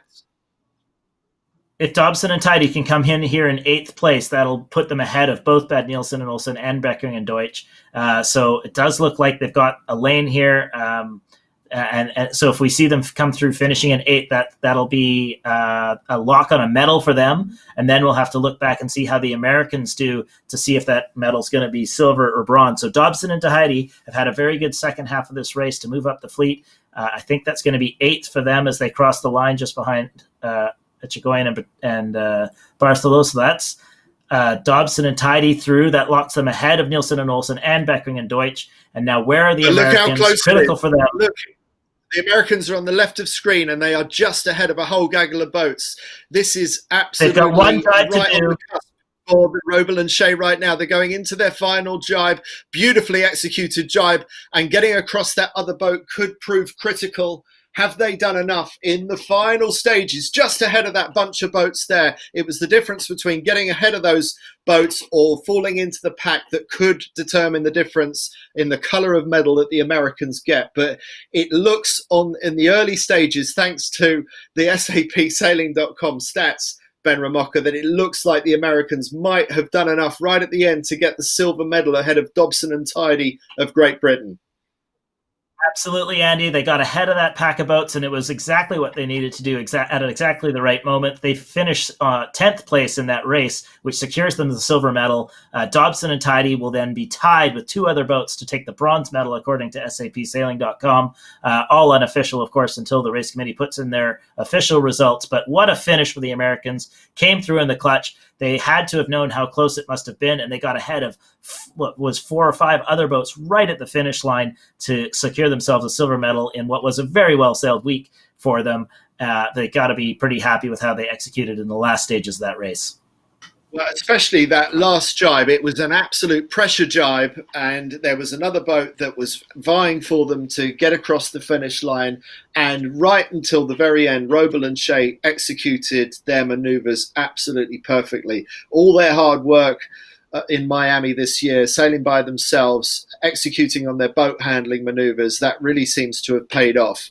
And they didn't make it hard for themselves in that race, but the Americans really turned it on in the final stages, and they've shown themselves to be great competitors under pressure.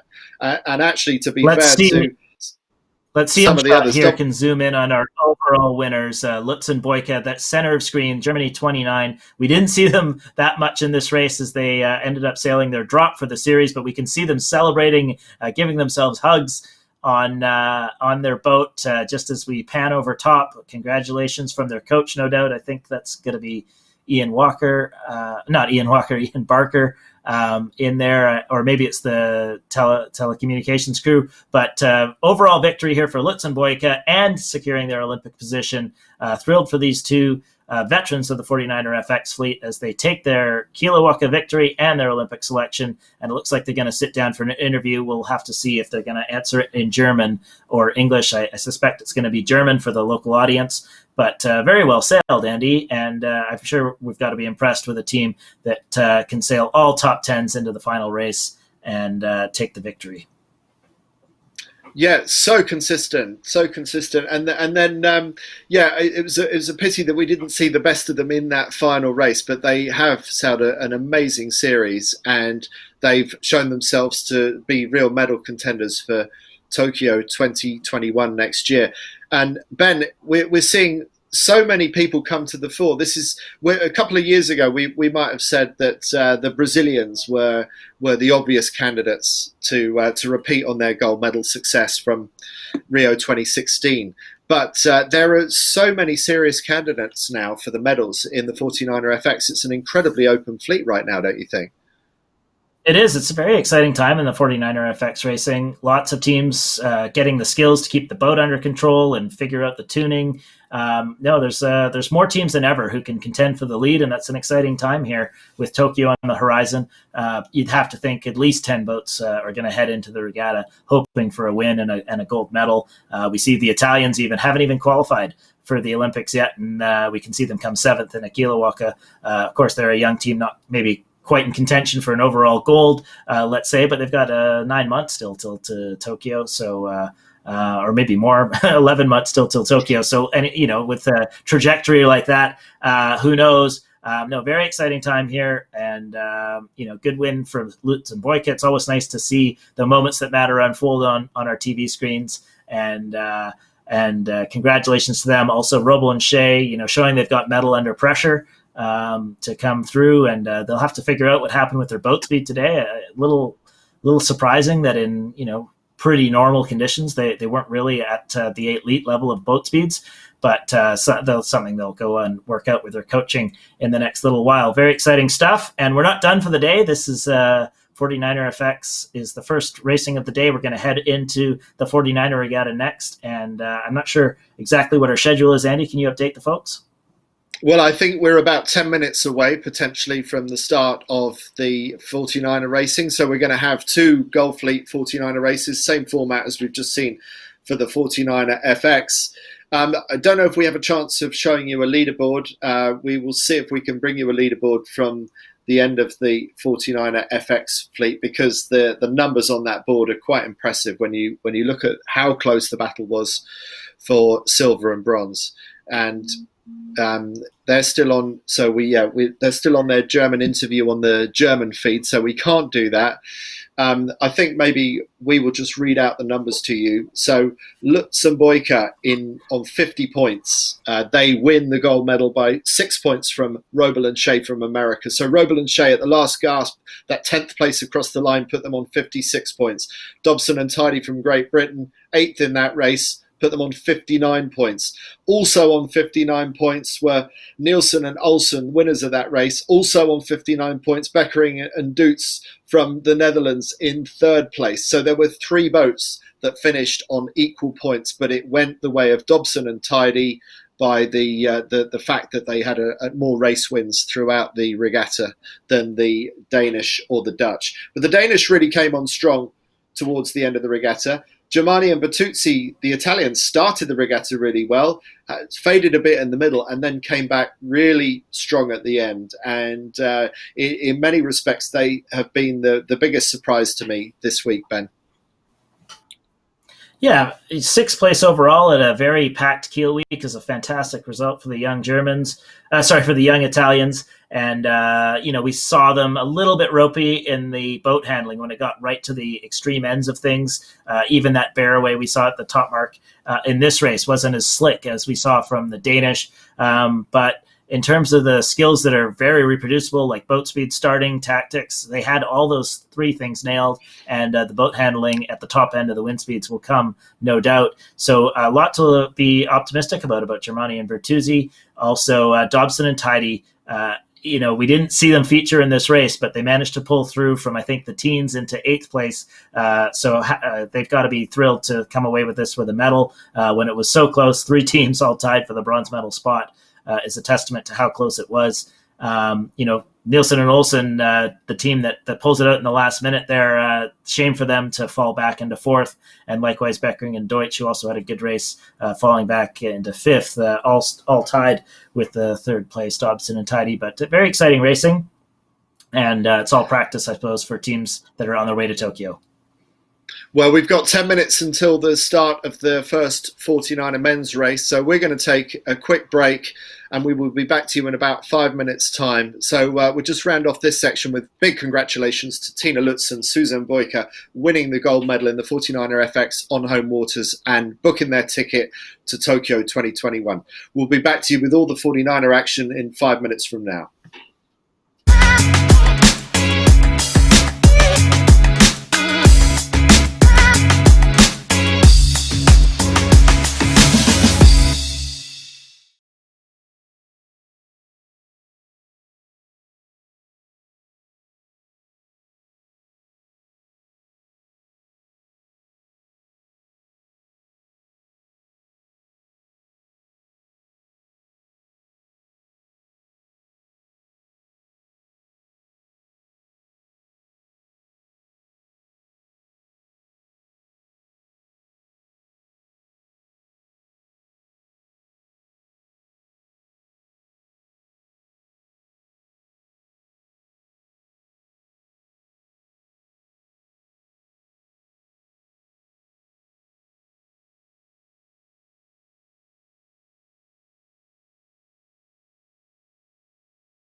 4 minutes to go to the start of the first 49er race of the morning. It's going to be two final 49er races to determine who wins the gold medal in the men's skiff division.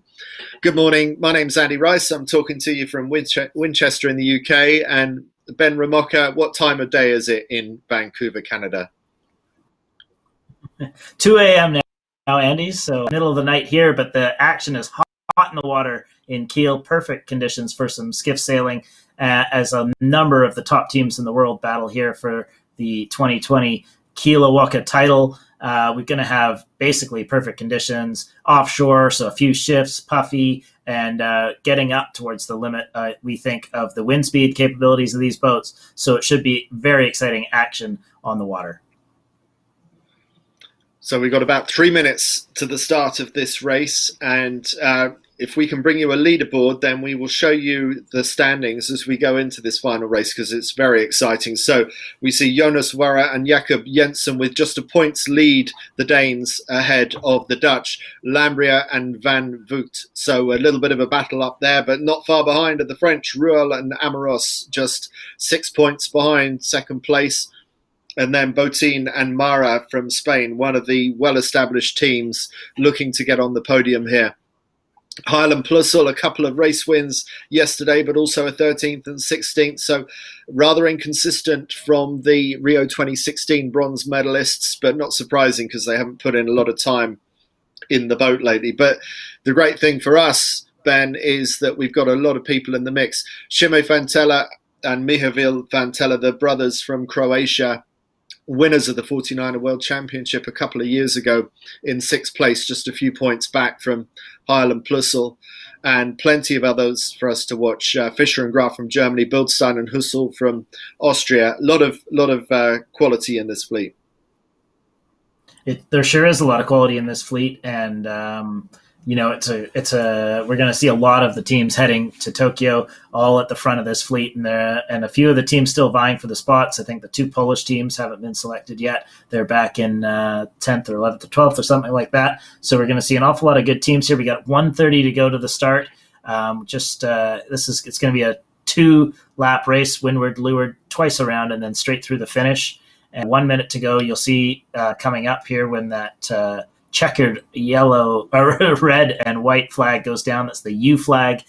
So in just a few seconds, you'll see the 1 minute countdown to go as the teams settle well back of the line because the breeze is up so high, and get a big runway in. Center screen there, Spain 97, that's Botín and Mara.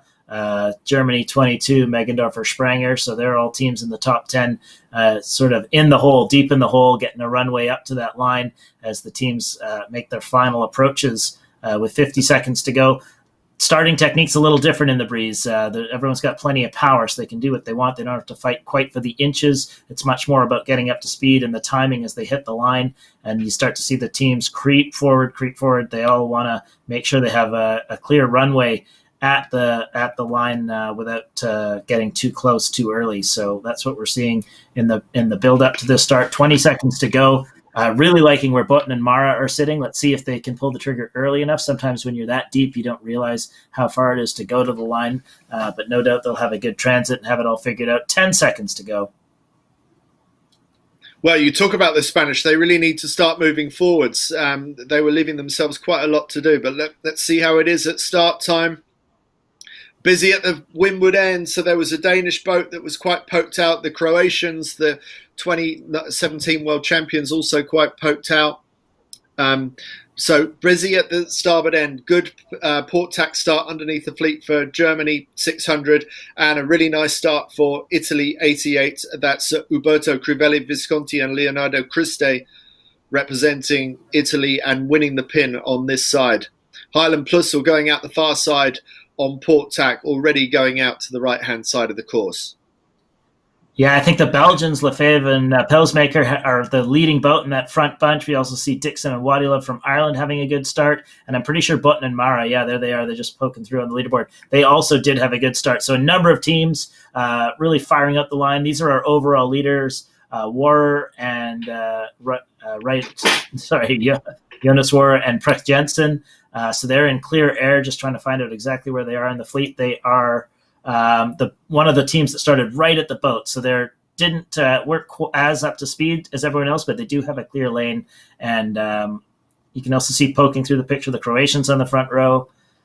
Yeah, lots of teams here having front clean air starts, and now we'll see who's got the boat speed to pull through on this starboard tack, as most teams are looking to hold. A few teams heading off to the right, and we have seen from our 49er FX racing just before this that there's plenty of opportunities both left and right. We see Lambert and Van Voigt from the Netherlands having to tack and clear their air. So our overall number twos, not in the best spots so far in the race, although they do have clear air.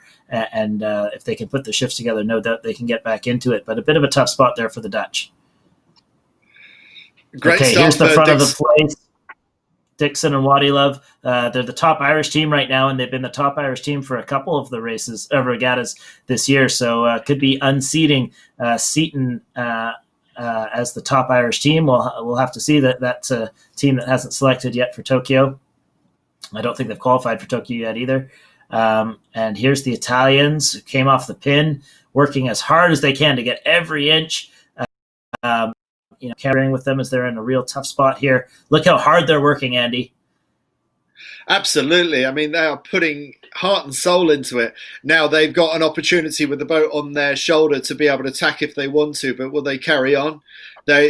When you see them there, actually, they've got a lot of work to do. It's Crivelli, Visconti and Christe down at the bottom of screen. Dixon and Wadilove from Ireland still looking the best. This is Fischer and Graf, the Germans, and they are in 7th overall at the moment, and they still have an outside chance of getting on the podium if they sail a good race today. And to windward of them is USA, and good start by Andrew Mulleris and Ian McDermott from USA. Going out behind them, one of the Danish boats, but it's not the one that we're watching the most. Denmark 7 is who we want to be looking out for. That's our series leaders, Jonas Vara and Jakob Jensen. Yeah, very different onboard styles there. We saw Fischer and Graf. They were very calm in the boat, both very still compared to what we saw just earlier with Crivelli Visconti from the Italians. So, a couple different styles here in the 49er for how to get it done. Botten and Mara, though, showing their pace. They managed to hold out the Irish and force the Irish to go behind them. And now Botten and Mara have the virtual lead on the water and are looking underneath their booms at the rest of the fleet. So if they can hold out here, they're one of the pure class teams in the fleet, and it's no surprise they're quick. You see the forehand there. Iago Mara just reached in to adjust either the Bang or the Cunningham somewhat as they come back in. I think the wind's as strong as we've seen it all day, so could be taking a little more power out of the boat as they do their final tuning. And Botten and Mara going to have some challenges there from plenty of boats still on the front row, but in a good spot.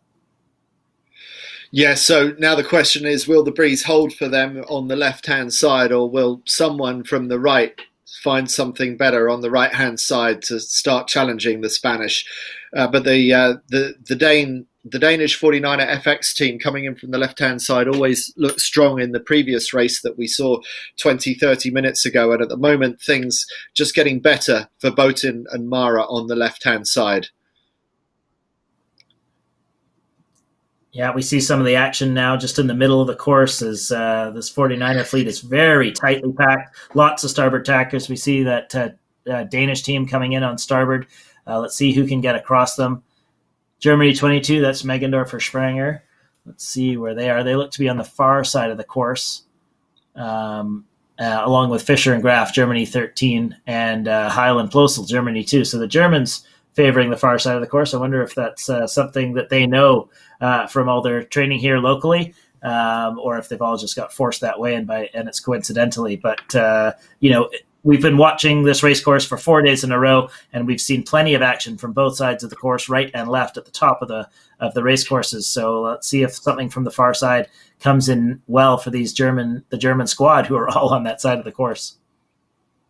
Well, at the moment, the tracking is still suggesting that it's Botin and Lopez Mara, the Spanish, on the left-hand side that are doing the best. So maybe German local knowledge not working so well, but maybe we'll see how it comes back for them on the far side. They're out towards that right-hand ley line, so they're pretty much run out of tactical options. They've just got to hope that breeze comes in strong on that side.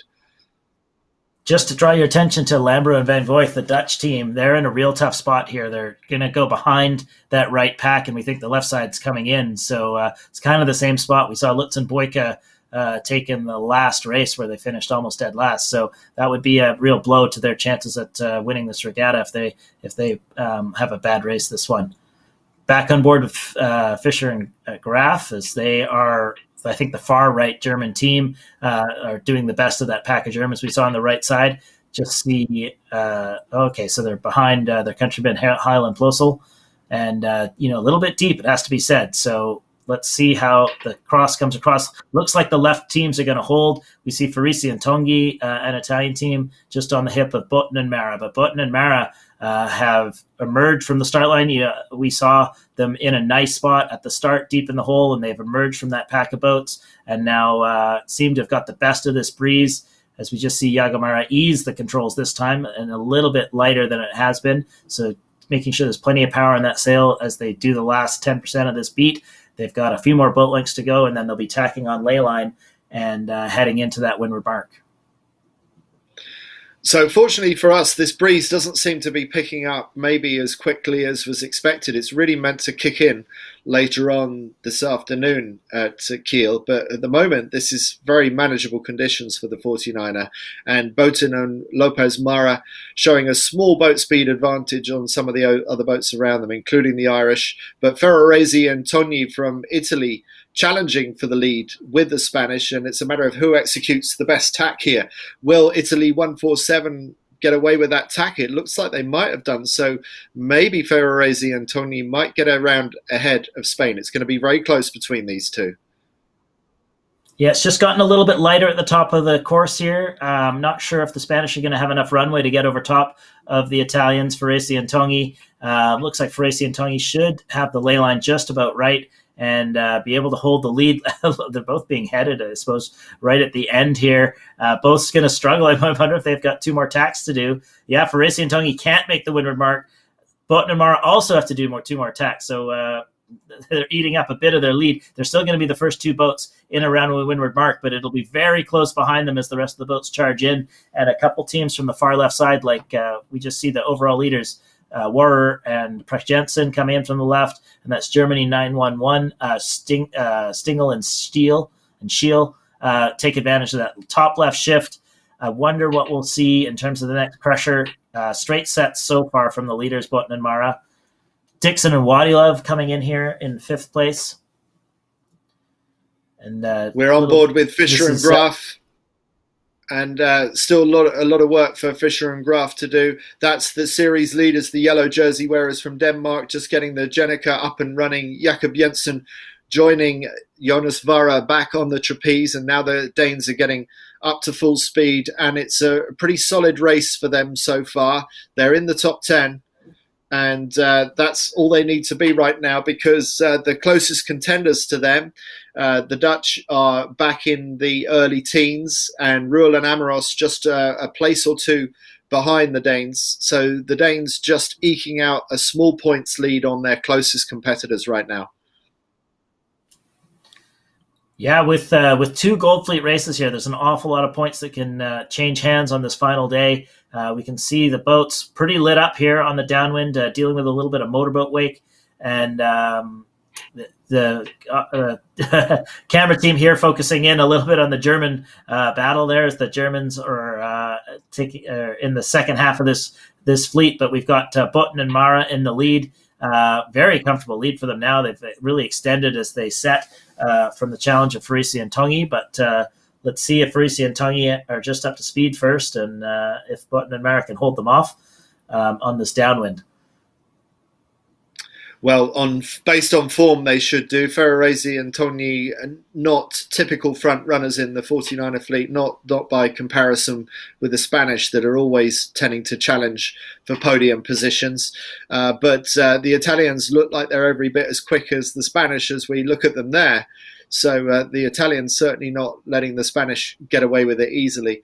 But this is good news for Botin and Mara, who were in fourth going into the start of the day. This surely moves them up into contention for a podium position if things were to stay the way they were right now. Yeah, great timing for them to have a good race, and they'll be very comfortable in these conditions. Very experienced crew. We saw them. I think they won the bronze medal in the 2019 Worlds, if I recall properly, and one of the most experienced crews on the water. And they've, even with the Italians right on their line here, they're extending forward, and they'll have one more jibe to do, and then they'll be able to head back out to the left side of the course where they had so much success in that first part of the beat. I'm sure that'll be their strategy here as they set up in the last bit of the downwind. Let's see if we can catch their jibe in live action as they reach up for their handles. Quick little pump of the Jenniker to get it to collapse the pressure around the mainsail as it flips through, and then right through to the other side. Beautiful boat work there as Botten and Mara, a couple of the true class veterans of the fleet, in perfect position to head into these leeward gate. Stingley and Schiel from Germany looking to challenge Ferrarese and Togni as they come down to the bottom gate. So the front three in a little breakaway of their own, with the Poles, Buksek and Wijbicki, the best of the rest. But we're with Vara and Jensen, who, if anything, I wonder how they're getting on. I think maybe they've dropped back a little bit in this race, actually. So Vara and Jensen went round in about 7th or 8th, and now they're just outside of the top 10. So it's not been a good one for the Danes down this run. So we got even split right now between Spanish going one way and Italy going the other, with Stingley and Schiel following the Italians out to the left-hand side. Over to you, Ben. Yeah, I was just saying, I think Botten and Mara overstood a little bit, and I think they ended up having to jibe drop when they might not have wanted to. Bit of a capsize in the back in the traffic, as we see how close the 49er fleet is as they all cruise around the leeward marks. So this is Denmark 7 on the far side. If you can just see them behind the French sail, that is our series leaders, the yellow jersey wearers, going out to the right-hand side. So they're not doing terribly, actually. But Highland Plussel right behind. Where they've come from, I do not know. They must have had a sensational run, because Highland Plussel was some way back, and somehow the Germans, runners-up in the World Championship earlier this year, have got themselves right back into contention in this race. Yeah, they were deep up that leg, but I think near the second half of the beat, they managed to win the right side somehow, or move up the right side, and then obviously converted on this downwind. So Highland Plussel getting themselves back up into contention in this race. Botten and Mara, I was saying that I think they actually overstood on their ley line and had to choose the gate they might not have preferred, but of course I'm not 100% sure on what exactly they wanted to do. But Ferrarese and Togni, the Italians who did manage to go through the go left gate, and they seem to have overtaken the virtual lead right now and heading the direction they want. They've got to be happy with how this is playing out, as it seems like they're in the best spot on the fleet and with the overall lead.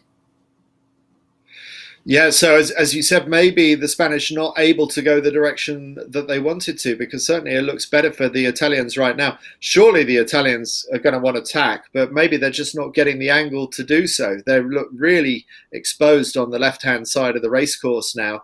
Any sniff of a header or any kind of excuse to tack, and the Italians should surely be taking it, because they need to cover and make sure that they're making the most of the advantage that they have right now.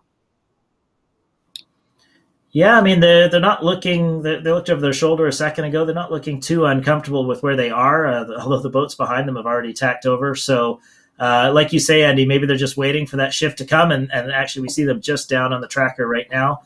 Compliments to our German TV broadcasters here, who have managed to fly up the second drone after the first one crashed. So we're just starting to get drone images again for you all. Bit tough on the technical crew today. But we've got great racing here, as we see Botten and Mara actually falling to third place on the water on the virtual, with Stingel and Stiel from Germany also challenging for the lead here, and we Ferrarese and Togni tack back. So they'll be converging with the Spanish right now, and let's see if the Spanish can get them. Like you said, Andy, you didn't think that they had the angle, and it doesn't seem like the left has been too favored here, but they might still have enough to get across the Spanish. Let's see how this cross plays out. I'm going to guess the Italians are going to have to go behind here. And looks like Botten and Mara might have moved back into the lead. Yes, well, I'm surprised that the Spanish are carrying on past the line of the Italians. They look really poked out on the left-hand side. I thought they would have tacked into leeward of the Italians, but they've gone even further that way. We're looking at Eric Heil and Tommy Plussel, seeing what they can salvage from this race after a poor start to the race. We see them on the right of picture. So actually, they've still got quite a lot to do. I saw from their leeward mark rounding, I thought maybe they were closer to the front of the action than maybe they actually are. So the Italians do have to duck behind the Spanish. The Spanish surely won't carry on too much further in this direction. And that is Ferrarese and Togni, and looking fast on Port Tack right now. It seems like most of the fleet is coming to this left-hand side. So even though the Spanish are, very levered to that side, if most of the fleet's on that this way too, then they don't have as much to worry about. But they have tack now, probably pretty close to the ley line. Let's see who.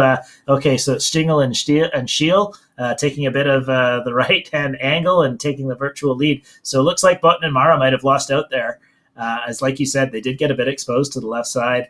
And now, some challengers from the far side of the course, Stingel and Schiel, just coming back. And maybe there's some more from the right as we see the virtual tussling back and forth with the gain lines on trying to decide which way is got the better angle right now.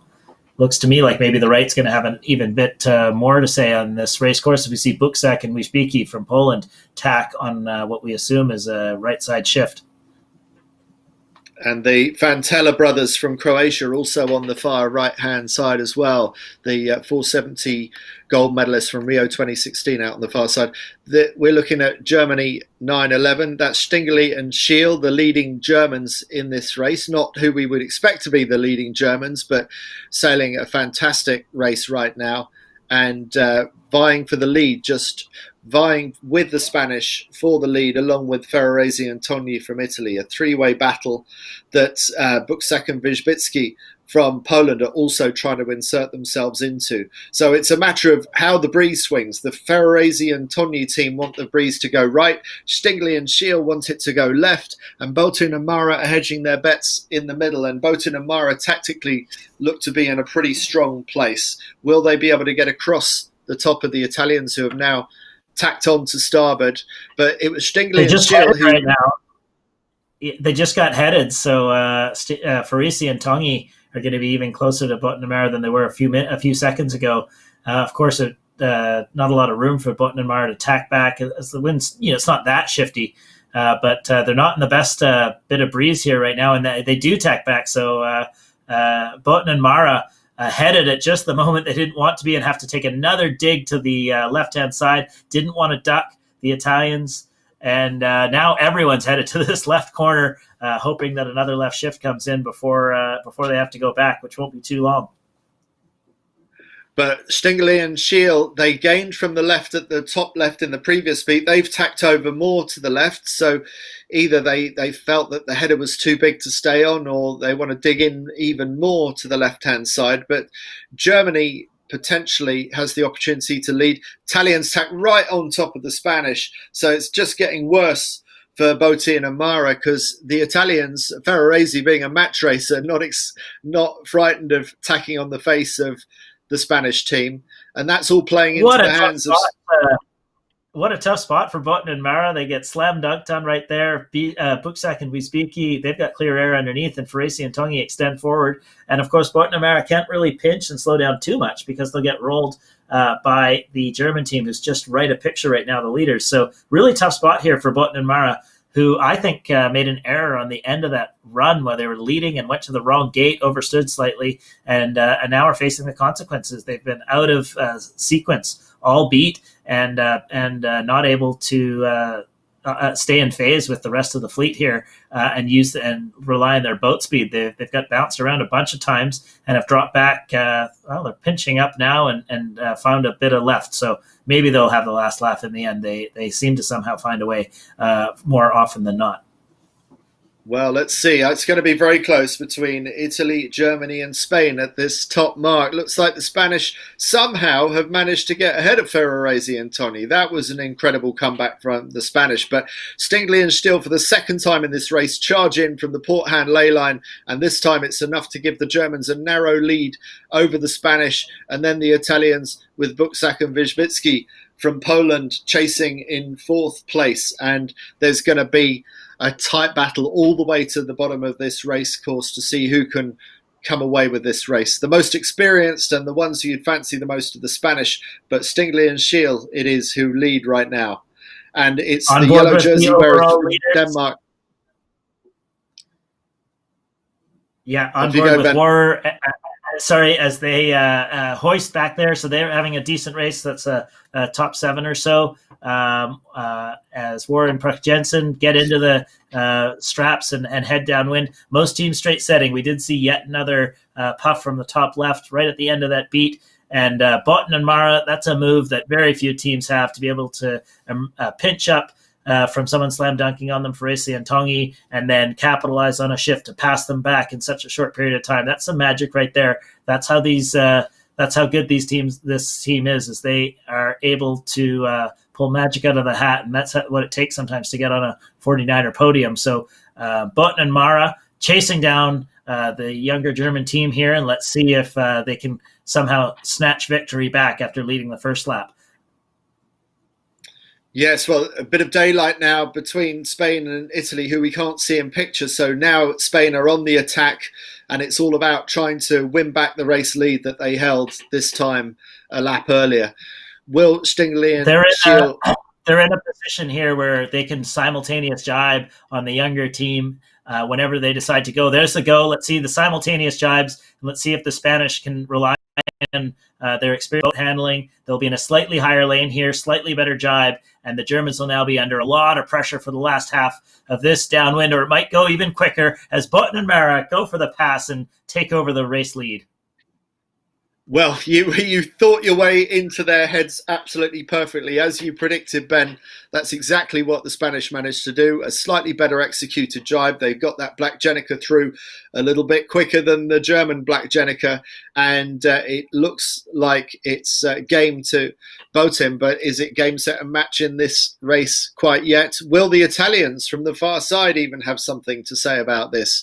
Maybe Ferrarese and Togni have still got another trick up their sleeve.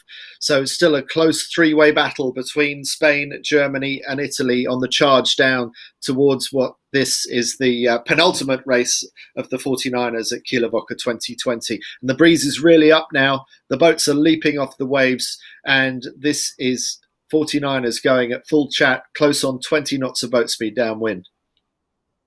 Yeah, great sailing here. Perfect skiff sailing conditions as the boats just leap off the little bits of chop that there is, and nicely pressured up. Stingley and Schiel just going on a slightly higher lane here as they chase the Spanish who just passed them. But it's going to be a tough spot to pass back from where they are right now. Maybe Farisi and Tongi could rely on some sort of different wind, but it seems unlikely, and it seems like Botten and Mara are in a great spot to move up the leaderboard with only one race to go on the day. They're going to be just above ley line, have one little jibe to put in, but should be fairly comfortable for them. And we see them go from what was a very tough spot on the port ley line just half a lap ago back into the race lead.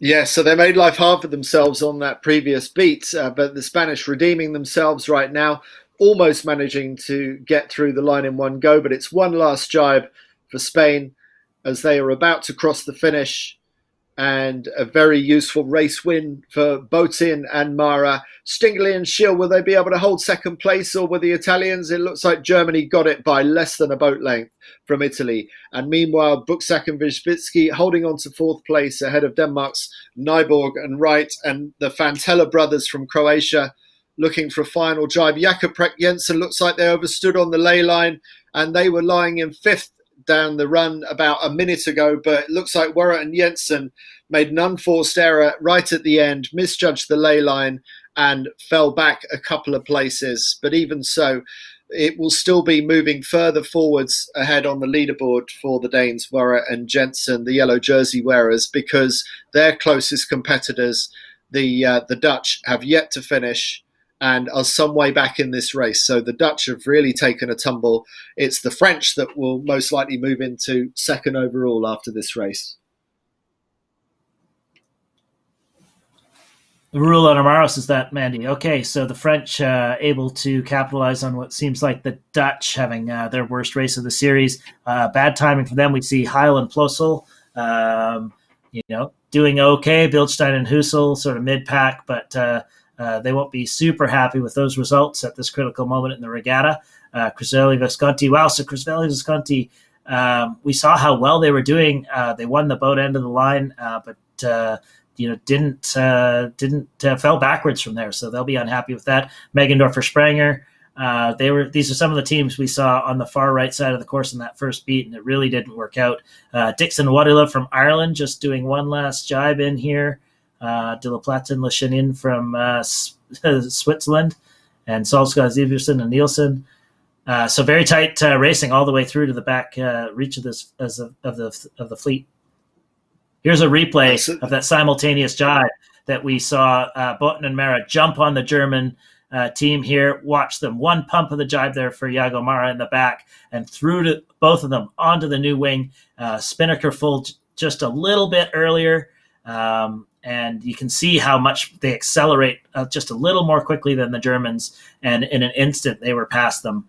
To be honest, the German jibe was not a bad jibe at all, but you could see a little more confidence on the Spanish as they went through that jibe. They hit the wire harder. They also had the Jenneker out faster, so it was able to reaccelerate a little bit quicker and take the lead. That is such a beautiful example of how small margins can turn into such a big difference. Because as you said, there wasn't much to complain about with that German jibe. I mean, without the Spanish there to compare with, we would have said that was a fantastic jibe by the young Germans. But then you watch the Spanish and everything was just slightly crisper. So what do the stats tell us? They tell us that fastest boat on the water was Ferrarese and Togni, who also sailed the greatest distance and the fewest manoeuvres. Boten and Mara forced to do more manoeuvres than probably they wanted to in that race. So I don't think that those stats are particularly revealing this time round, Ben. I think there are subtleties involved in that race that we don't really see borne out in this race. But more importantly for Botin and Mara, I don't know if we'll get a chance to see the overall leaderboard. That race win actually moves them up into second overall. So they are now the closest threat to Woche and Jensen for the gold medal. So another race like that, if we saw another race like that with Jensen in seventh and Botin and Mara in first, that would be enough to give the gold medal to the Spanish. So that's how close it is. But just like we saw in the 49er FX, there is also going to be a very close battle for the silver and bronze medals between the Dutch, who have just used their discard, the French, and the Fantellas, who, well, here we are. So see it for yourself. So 6-point gap between first and second, the Danes and the Spanish. Just a point off the second place are the Dutch. Ruel and Amaros, a 10th place in that race, puts them within 3 points of the podium, and then 10 points further back, Fantella, the 2018 world champions, and then Heil plus a runner-up in this year's world championship, a 12th in that race. If it had been better, they might be competing for the podium, but it looks like a bit of a stretch for any of the German teams to get on the podium of the 49er here. But Stingley and Schiel in 7th place after coming second in that race. So fantastic sailing by the young Germans, who have put in some good top 10 scores over the last finals races, as you can see there. So they sure have, yeah. So look out for the next quad. Heil and Plössl already selected for Tokyo. I doubt that they will continue after this. Of course, I don't know, and neither do they probably. But Stingley and Schiel obviously sailing well, and so are the Fantella brothers. This is the first time we've seen the Fantella brothers sailing since halfway through the 2019 season. The crew Mihoville had an accident on board the RC-44s, got pressed between two RC-44s and took a pretty serious injury. The team had to withdraw from the 2019 Worlds and almost recovered in time to sail the 2020 Worlds. They were again on the water early in 2020, but decided they weren't ready to compete and didn't sail the 2020 Worlds. So it's good to see them back on the water again after some time off to recover. And obviously, they're one of the class teams of the fleet, so no doubt they're at the front, like we see in 5th place here. Slight shot at a medal, I'd say, for them, 13 points behind the bronze medal position. Well, we have just under 10 minutes to the start of what will be the final 49er race, and we'll see who comes away with the gold medal. We're going to take a couple of minutes break, and we will get back to you once we get into the start sequence of the final 49er race. See you in a few minutes.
We're inside the final 3 minutes of the starting sequence of what will be the final race of the 49er men's skiff here at Kieler Woche 2020.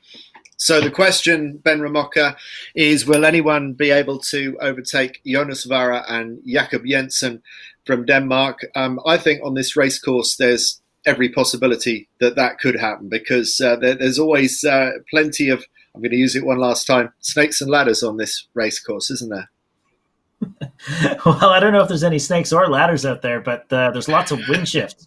And we see puffs coming from both the right and the left with, I wouldn't say too much predictability. So the teams are going to have to rely on their eyes to see where the wind is going to come from next. And, of course, with 26 other 49ers to battle with.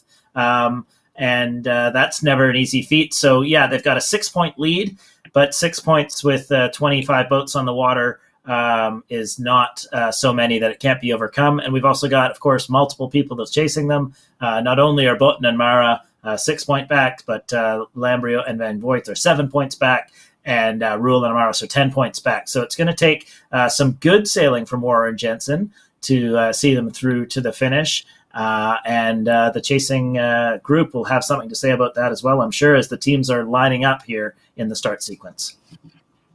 Just over 1 minute to go to the start, and the breeze is still very manageable. We got the whole schedule going a little bit earlier this morning than originally planned, because the breeze is expected to kick in and become unsaleable later on today, this afternoon. Andy, we've seen the overall race leaders, Warren and Press Jensen, are setting up right at the boat. So like they did in the previous race, they're going to take a start from the boat end of the line and have the rest of the fleet underneath them, so they can keep an eye on any boats they might want to on the way up the windward beat here. Setting up below them, but still closer to the boat end of the line, are the Botten and Mara team of Spain, who are the closest competitors to them. And then a little farther down the line, closer to the pin, are the Dutch team, who also are only 7 points back of the lead here. So let's see how they shape up here with only 15 seconds to go to the start. So ESP 97 already getting quite close to the line, along with France 8, two of our leading contenders at that end of the line. They can't afford to pull the trigger too soon. It's going to be a better start for Croatia 83, the Fantellas, who managed to launch off the line with good speed further up the track. But a nice start for Italy 88, just like last time, Italy 88, Visconti and Kiste. Really good start off the pin end of the line, but sometimes quite hard to make use of that early advantage if you can't tack across. We're with Jakob Wara and Jonas Vara and Jakob Jensen with the yellow jerseys, and it looks like they've got a reasonable start coming out of that line. Yeah, they're in the front row, as are maybe the best start of the fleet here was the Croatians, Fantella and Fantella. Botten and Mara also have had a good start, as have Fischer and Pecan have fallen into the second row. So they're going to have to tack out and find a route up the right side of this course.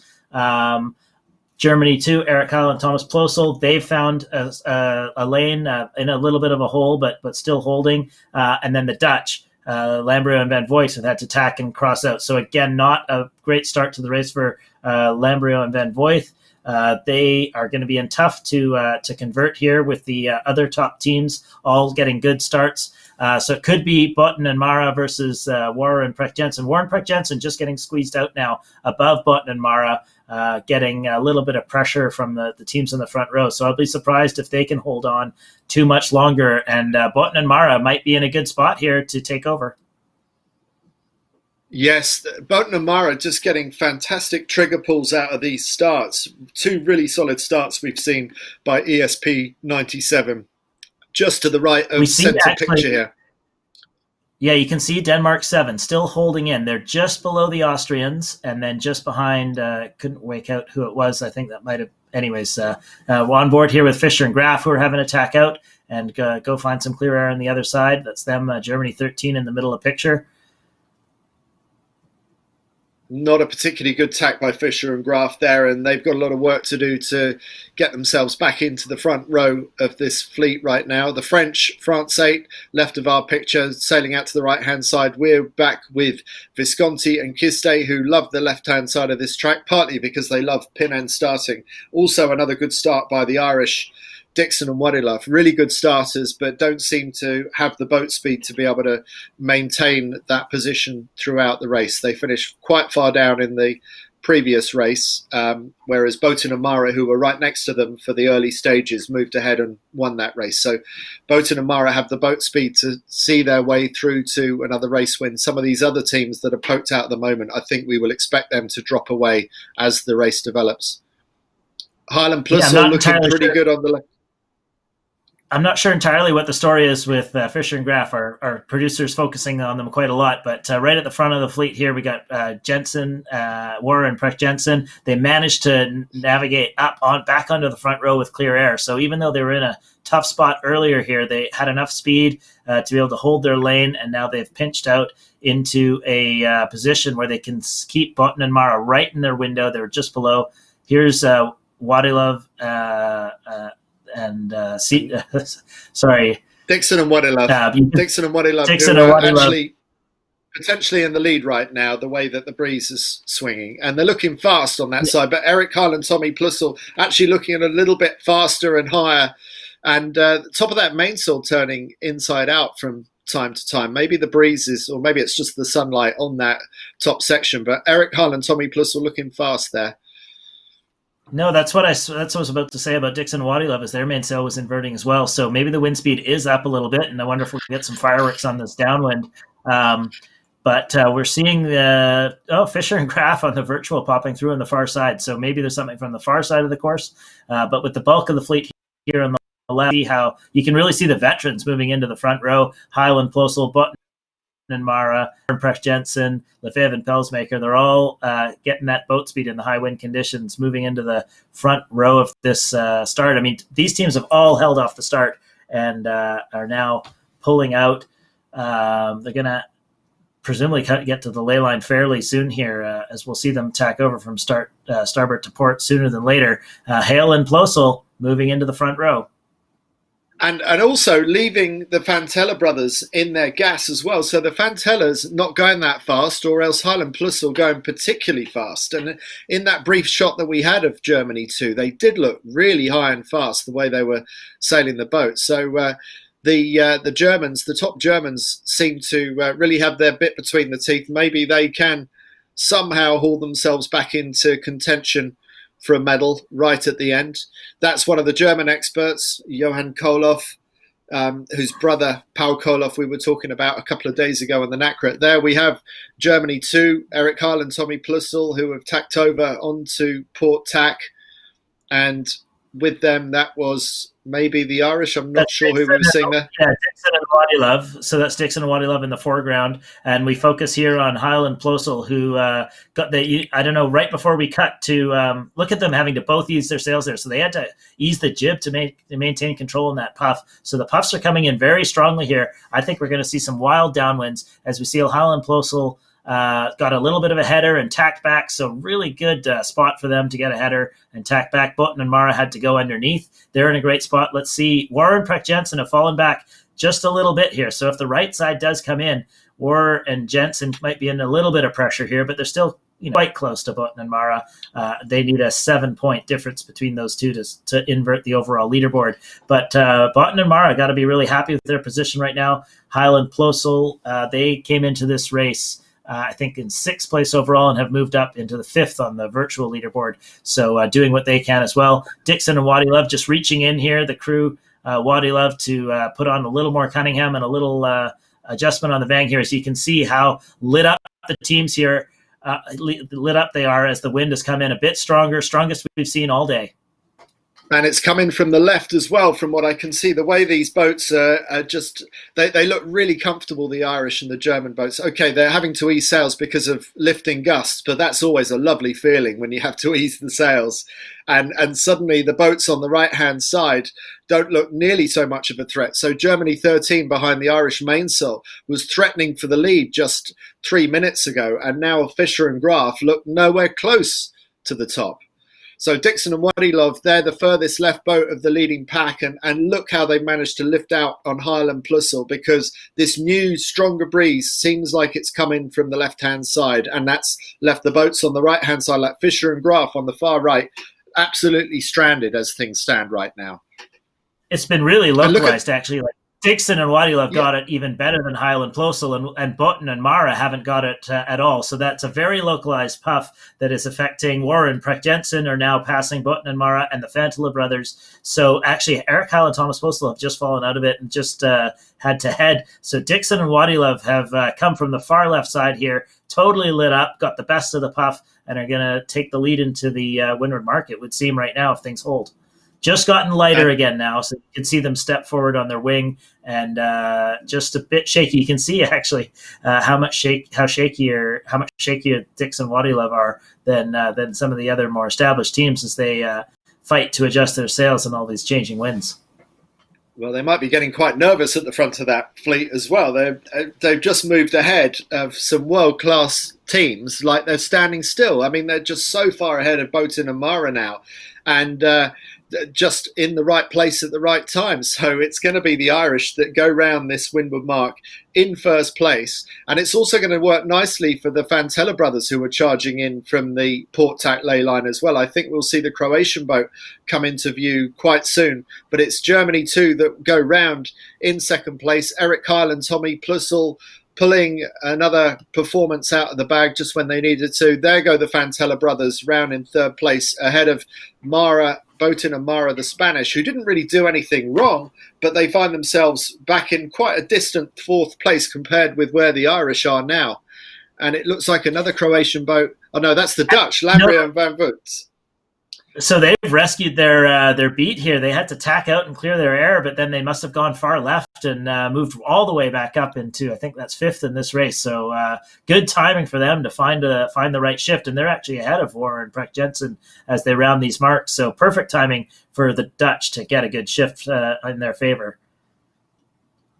Very tight pack here now. As the second group of boats head, that's Smallerus and McDermott from the USA, Lefebvre and Pelsmaker from Belgium, Megendorfer, Spranger, Fischer, Graf, and Rule and Amaros all rounding a pack, as you can see how close the rest of this 49er fleet is together. Oh, bit of a shoddy jibe there by the Irish, and that's Highland Plussel moving into the lead. So the Irish managing to show world-class speed up the beat, but that wasn't a world-class manoeuvre. Let's see what kind of jibe the Germans can pull off now, because it's not the best that we've seen either. Not bad, but not as good as what we saw from the Spanish in the previous race. Still good enough for Highland Plussel to move into the lead, and already 40 metres ahead of the Irish, who they've now overtaken, with Fantella's now pushing to move into second place in this race. Yeah, I think the wind speed's up a little bit, forcing the maneuvers to be a little bit more challenging than they would be otherwise. But Highland Plussel showing their experience and able to get through. The Fantala brothers have jibed behind them, presumably successfully. And this is Eric Hall and Thomas Plussel ripping their way down. They won a couple of races. Yeah, I mean, it's similar conditions to yesterday. They won 2 races yesterday, and once they get in the lead of these races, it's hard to imagine Highland Plussel giving it up easily.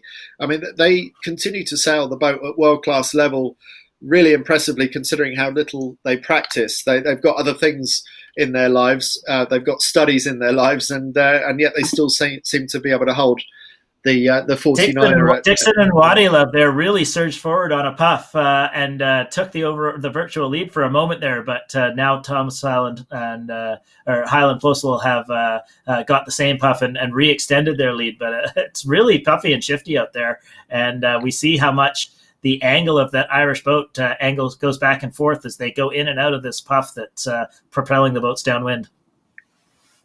So closing on 20 knots of boat speed, actually not that much faster, if any, than the 49er FX. I sometimes wonder if the FX is faster in these high-speed conditions than the bigger rigged 49er. Highland Plussel still holding the lead. Dixon and Waddy Love trying to attack from the outside. Fantella Brothers still very much in the hunt as well. So a lot will come down to the quality of the Jenica drop and the final approach into this leeward gate, which always is such a strong determinant of the outcome of these races. Dixon and Waddy Love still got their bow forward on Highland Plussel, so definitely contenders here, but they're going to have to do one more jibe. I wonder if Highland Plussel have soaked in here a little bit, and if they're going to be able to not have to jibe and just soak. Let's see how they approach this leeward gate. So yeah, Highland Plussel, I think they were soaking down just a little bit there and able to go around the gate without having to jibe. Very smooth leeward rounding there.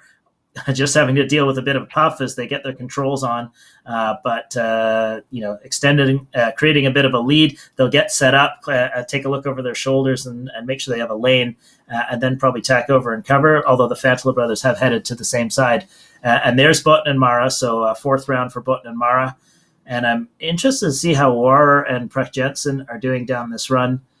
We should see them come in here fairly soon. There's Fischer and Paquet from France.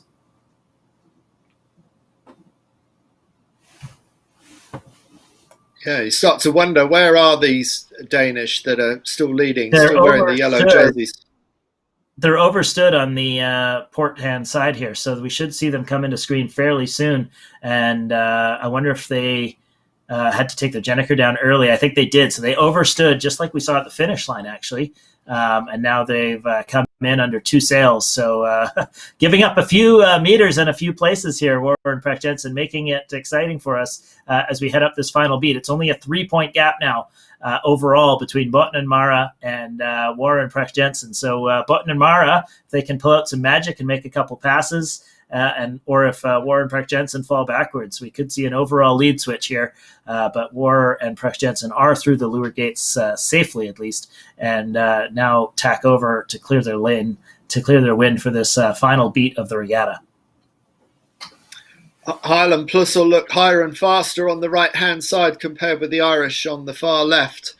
So Germany just eking out a slightly bigger lead. We're on board now with Warrer and Jensen from Denmark, and a bit of a sloppy approach to the leeward gate. Twice we've seen that from them today, having to drop the Jenica and get the sail down early and giving away, as Ben said just now, valuable ground and distance, which just opens a chink of light, a small ray of hope for the Spanish that they might be able to overtake for the gold medal. Bit of a dodgy tack there by the Irish, but they're back up to speed again. Let's see how they do against the Germans on the cross, but it looks like Germany too is some way ahead of the Irish now. Irish not looking super comfortable in their positioning right here. I'd say they're set up. They don't have enough D-power on, especially in their jib. You can see actually every time a puff hits, they get tipped over, not able to blade out the leach of that jib quite as much as maybe they might like to. As I said, there's some settings on the 49er you just can't change. So if the wind speed changes during a race, you just have to deal with it. Look over here. In contrast, you see how steady the Germans are, and you can just see the flutter of the top bit of their jib when the puffs hit. So that's how they want to set it up. They want to spill the top bit of the jib there and let the wind go through. And I don't think Dixon and Waddy Love have it quite set up the same way. So they're not able to deal with the puffs as easily. And they're falling backwards in terms of boat speed. As a result, we see the Fantellas, I think, going to move in here into second place. Dixon and Waddy Love do put a bit of a cover in on Button and Mara. So they're still They're still fighting in the game here. That's a lively looking boat. Those waves look like great fun to charge through, and the 49er, absolutely brilliant conditions for 49er racing at the top end of the wind range, and looks like we're just about going to get away with this racing today just before it gets too breezy for the competition. So it's a good call by the Kieler Woche race organisers to pull forward the schedule and get this racing squared away as we are into the final lap of 49er racing here at Kiel Week 2020. Germany 2 leading this race. The the runners-up from the World Championships earlier this year, and Highland Plussel finishing off their Kieler Woche in fine style, but it won't be enough quite to lift them into the medals. They're going to be just outside the podium, even with this race win as things stand. Yeah, but a nice way to finish on home waters. Pulling out I think you said they won 2 races yesterday as well. So clearly they have the top end speed when they can emerge from the pack, and they'll get into race form as the season continues here and the lead up to Tokyo 2020. Irish here. Remember, the Irish did so well on the left-hand side of this course on that first beat, so I'm not that surprised to see them come back this way. No doubt they'll go all the way to Leyline, and just the left-hand breezes will come through for them. Boten and Mara have tacked and taken a lot of separation. They do have a gap back behind them, so maybe that's why. Maybe they're looking for something on the right to see if they can make a pass on some of the boats there in the top group. But Boten and Mara, the right hasn't done super well today. I think it has to be said. So taking a bit of a gamble heading that way. But no doubt it's for a reason that they know best. And in contrast, we see Warren Precht Jensen heading to the far left. That could be enough reason why Boten and Mara are going to the right, is just to get as much separation as they can on Warren Precht Jensen and maximize the odds they can of capturing the overall victory here, in hoping that the right side comes in and they can drag a bunch of boats through and make a pass on Warren Precht Jensen here. They need to put a few more boats in between the two of them. Yes, unfortunately for the Spanish, I just don't think there are enough boats around for them to be able to insert that gap that they need between themselves and the Danes. So I think the Spanish are trying everything they can. But looking at that picture now with Spain in the middle of the picture, I'd be worried about them as to whether they actually get a shift to come back in from the right-hand side. I feel like the left is the stronger place to be on today's race course, and the Irish certainly know that from the way that they profited on the previous beat.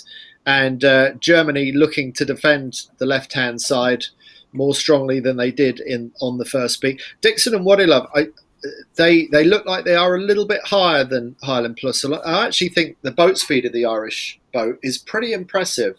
So when the breeze is really up, maybe they're struggling, but when the breeze is slightly softer, I think there's really good raw boat speed coming out of the Irish boat. Yeah, I'd agree with that. I think when they're in the slightly lower end of the wind range, they're better set up for that, and they're able to sail, obviously at a very fast speed here as they try and take the lead back from Highland Plussel. Just maybe run into trouble when it gets into the puffiest bits, and they have to deal with that extra power in their sails. Boten and Mara, they did tack back for a little bit and came towards this pack, but then they've tacked back and have headed farther right. So they got maybe a mini shift or something, that they took some of their leverage, but decided it wasn't enough and have headed back to the right side of the course. So not giving up and we see just the German sail invert there so maybe back up to the highest levels of wind. We just saw Eric Halt ease his jib there as well. So I think they're in really high wind speeds right now and taking quite a few bearaways too. So that could fare well for Boten and Mara, who are leveraged to the right. We see the Croatians just slightly behind, also inverting their mainsail on occasion here. So right at the top end of the puff level. Could be an exciting final downwind, Andy, as these teams deal with max wind speeds. Yes, well, we are looking at the best in the world, so we shouldn't see too many errors on the downwind, but it only takes a couple more knots of wind speed from what we've got, and suddenly the 49er becomes a much more unpredictable prospect downwind.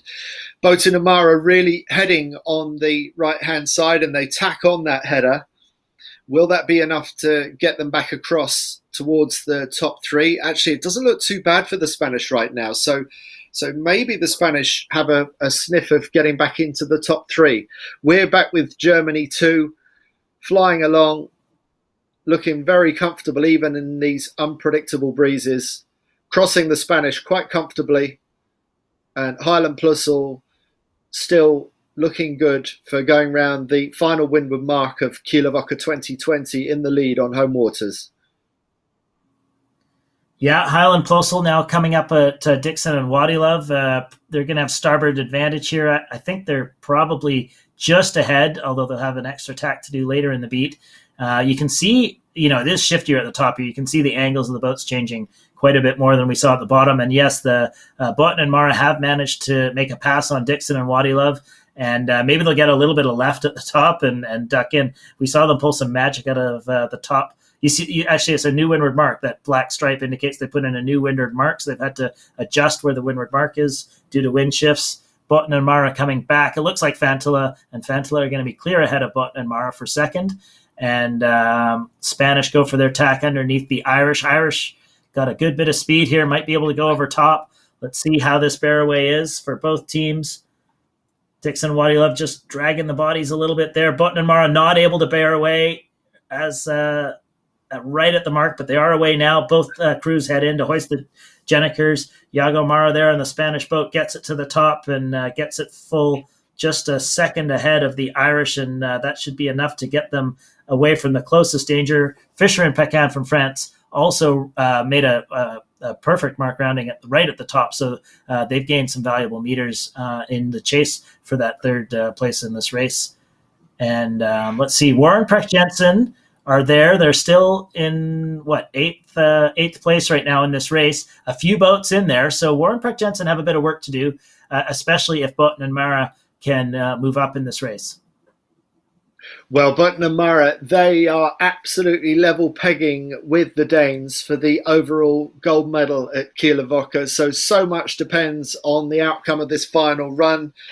Button and Mara just doing enough at the moment. In runs Jakob Jensen to hoist this Jennica. They're in traffic, the Danes. They need to overtake one or two boats just to assure themselves of holding on to that yellow jersey and the gold medal at the end of this final run of Kieler Woche 2020. Still a lot for this team. The veteran Olympic gold medalist from 2008 on the right-hand side at the back of the boat with his younger crew, Jakob Jensen.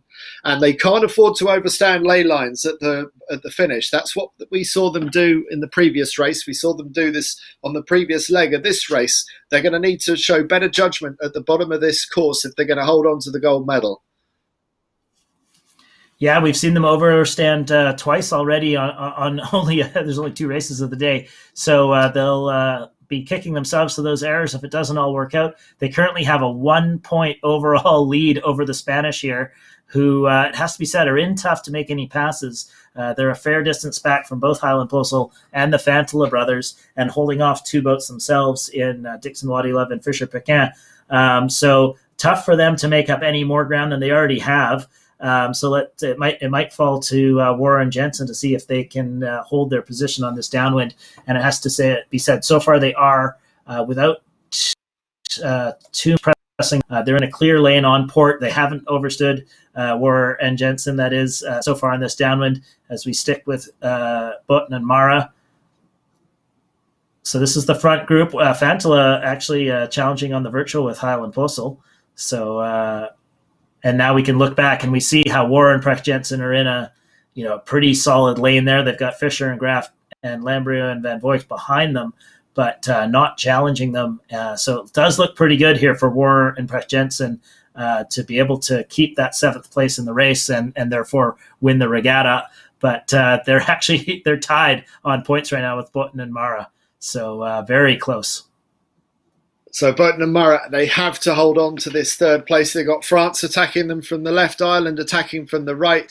We don't normally see boat handling errors from the Spanish, so this final jibe in towards the finish should be okay, but we've seen how difficult it is to judge ley lines correctly in this wildly shifting and gusting breeze. There's the battle for first place in this race. Croatia jibing onto starboard jibe. The Germans already on starboard jibe. Look how windy and lumpy the conditions are right now. The boat's leaping off the waves on the Kieler Fjord. This is the final approach for Highland Plussel, about to finish off Kieler Woche 2020 in the perfect manner, winning the final race of the regatta on home waters. Congratulations to Highland Plussel, winning the race ahead of the 2018 world champions from Croatia, the Fantella brothers, across the line in second. Now, will the Spanish be able to hold on for 3rd across the line? It's really close with Fisher and Pecan, and it could be the French. Well, maybe the French have overstood on the ley line. Have the Spanish judged it correctly? Yes, the French have overstood. So Spain crosses the line in third. That was a critical third place for Botin and Mara, just ahead of the Irish. Dixon, what he loved, well sailed by the Irish. Fisher and Pecan scraping across the line in fifth. And now we have to look back up the track to look for Wora and Jensen, currently in ninth place in a close battle with America, but then quite a gap. So it could be... Oh, lumpy there from the Belgians as they took a big wave right in their jibe, but they keep it safety through the line. Now we're going to see if these two boats here that are approaching the finish can get through. So that's Ruel and Amaros, who are going to claim the bronze medal overall in the regatta. Megendorfer, Spranger, the dodgy jibe here from the Americans. And we should see Jensen... so Warren Press Jensen through to the finish at the last moment, gained them one extra boat. So it's on the virtual, it tells me that they've won the regatta by 1 point there. I think they would have won even if they were 1 point behind based on tiebreaker. But Warren Press Jensen through to win Kieler Woche 2020. Congratulations to the Danes. They did it by the skin of their teeth. It looked like it was going to be a tie-break finish for them, which they would have just beaten the Spanish on the tie-break. But as it was, that poor jibe by the Americans right at the finish allowed the Danes through for that extra place. And it means that Jonas Vora and Jakob Jensen win Kieler Woche by a single point from Diego Botin and Lopez Mara from Spain. So fantastic finish. And in third place, well, that was only decided at the end, and it's so close for the bronze medal between the French and the Dutch. It looks like the French have just held on to the bronze medal by a single point from the Dutch. So congratulations to France, Lucas Ruel and Emile Amoros from France, who round out the podium for the 49er. So it was all on right until the finish, Ben, and we've been rewarded with some great finishes in the 49er FX and the 49er this morning at Kieler Woche. We sure were. And you see how many of the boats were going through with dodgy jibes and safety jibes. So it's obviously picked up. Congrats to the Kiel Week race organizers for predicting this accurately and for bringing the racing forward. So good job from them all around, bringing us wonderful action and making the right decisions as well. There's a reason why people show up to Kiel Week year on year on year to have a great time with sailors from all sorts of classes and a great time socially, and then also with excellent racing. As we see, Bilstein and Husel also overstood there and then dipped around to get through the finish line. But a wonderful regatta. Congrats to the organizers from Kiel. They were the first people to delay the regatta from their June time slot to September, thinking that they could get the regatta to happen in these difficult times. And of course, they pulled it off with first class fare as usual. So just to confirm again for you, and we can only do this with the level of certainty that we can because we have the live stats from sapsailing.com. But it looks like actually it was a tiebreak in the end. It's that close that the results are still jumping around a little bit. But Denmark, Jonas Vora and Jakob Jensen, they have led the regatta from day one, and it looks like they just hold on to the gold medal by the smallest of margins from the fast-charging Spanish, who really rounded off their regatta in fine style today. So well done to Diego Botin and Iago Lopez Mara, who really turned on the afterburners on this final day. And Ruel and Amoros from France just getting the bronze medal from the Dutch, Lambria and Van Voort. And Fantella brothers, who also finished the regatta in fine style with the second place just now. They're in fifth. And Highland Plussel, winners of the final race, in sixth overall, and not that far away from the podium. So it really was a very close finish between the top six teams. Anyway, Ben, I know you're keen to get back to bed, but any final observations to make about any of the racing that we've seen? We've also seen the NACRA 17s this week as well, for example. Yeah, we didn't get a chance to check in with them today. They're running on a different course, also ahead of the weather. So I don't. We can check in and see if the leaderboards. You can check in at NACRA17.org. We've got a Kiel Week regatta posted with all the results there. Looks to me like in the net. Oh, here we are. Let's finish up this. Warren, take the win, take the lead by 1 point over Button and Mara. So right down to the finish there, and then Ruel and Amaros hold off a charge from, or they pass Lambria van Voigt from the Netherlands for the bronze overall in the race. So great close racing here in all the fleets. In the Fantlin fifth, Highland Plosel in sixth, Fisher and Pecan in seventh, Fisher Graf unrelated in eighth. So the Germans got to be happy having 3 in the top 10 on home waters. And Bildstein and Husel wrap up the top 10. Lefebvre and Pelsmaker there in 11th. So a little bit disappointing, I'm sure, for Bildstein and Husel. They won the warm-up regatta in Aarhus that happened last week, but obviously didn't have it for this one. But that's still, top 10 for them, I guess, isn't the end of the world. So Warren Precht Jensen, Jonas Warrer, 2008 gold medalist. That's a full 12 years ago. Be 13 years to Tokyo 2020. His results hadn't been that great for a while. Always hanging in there, but never really contending. But with the addition of Precht Jensen as his crew, the two seem to be on the upswing actually, and seem to be working well as a pair. And now they're featuring winning regattas. So interesting team there.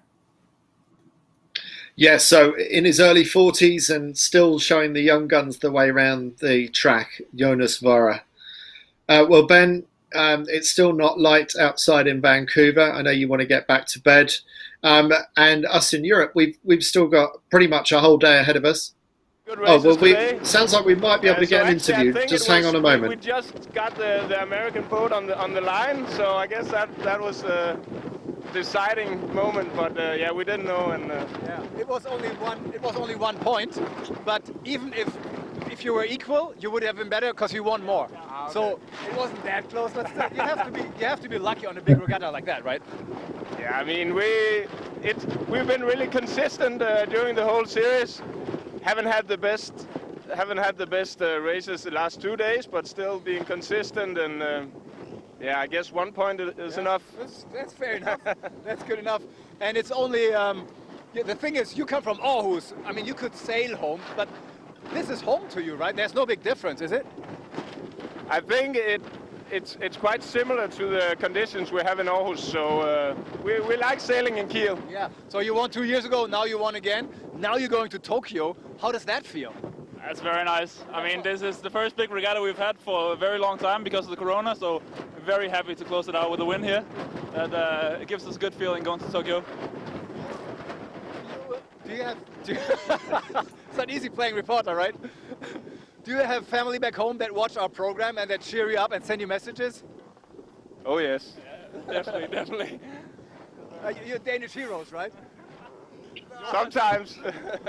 Okay. When we do well. Yeah, guys. Say it again? Jonas is a Danish legend with the fast break and everything. It's an honor to speak to legends, guys. Thank you so much. Hope to see you in Tokyo. Hope everything is going to work out then. And thanks for hanging on to us. I know this is a hassle with the wind and the waves, but you're cool guys. You're great sailors. Thanks a lot, guys. Thank you. So much. Look forward to next year. Yeah. Look forward to next year, he said. So, Ben, they are very pleased to have got some regatta practice in and for the first major regatta back in the coronavirus era to actually win that regatta. How many more competitive opportunities do you think there will be between now and the Tokyo Games in July next year? It's an impossible question to throw at you, but I'm going to ask you anyway. Yeah, I'm optimistic. I think we're going to have our European Championship here in a couple of weeks. I'm sure most of the fleet here will pack up shortly and drive down the road to Austria. And then I'm optimistic that the spring season can happen in Europe. I think people around the world are learning how to live with the coronavirus happening, and then hopefully before too long we can solve it in a more permanent fashion.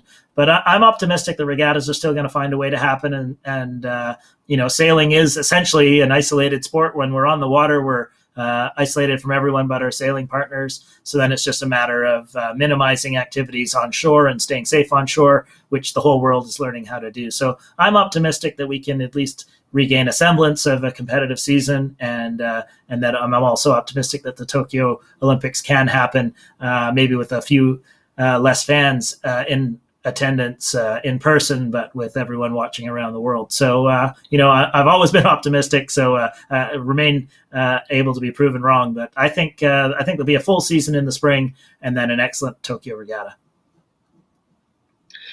I think regardless of where they finished in the regatta, there's an awful lot of sailors that are grateful that Kieler Woche 2020 went ahead this year. It has shown that it is possible to make it happen, and Kieler Woche has worked very hard on its systems to make sure that everybody is safe as far as social distancing is concerned on the shore. And in terms of the racing, well, you wouldn't know it was any different to any other year. It's been the same high quality, and you'd hardly know that these sailors have had 6 months or more break from competitive action the way that they were throwing the boats around the racetrack today. So it doesn't look that different, does it? No, I mean, I don't know if you how closely you were watching, but they cut away to a couple highlights of the show of the race while they were interviewing Jonas there, and very breezy fairway, a couple boats underneath him, and he just sort of casually looks back and surveys what's happening around him as he's controlling his 49er at 20 knots of boat speed and looking very comfortable out there, showing all the veteran guile he's got after being in the class for so long, and couldn't ask for a nicer group of guys to be moving into contention here for Tokyo and to take the regatta here in Kiel this year. Well, Ben Ramoka, thanks for getting up so early these past few days on a really brutal time on Vancouver time. Thank you to you. Thanks to the German magicians behind the scenes that have managed to make this remote commentary happen. And so they lost a drone in the water today. We didn't get all the overhead shots that we wanted, but still fantastic coverage. Thanks for watching. I'm Andy Rice with Ben Ramoka. We're going to sign off. We look forward to seeing you somewhere at another regatta somewhere soon. And let's keep this Olympic show on the road for Tokyo 2021. Thanks very much, Kieler Woche 2020. And we will see you again next year.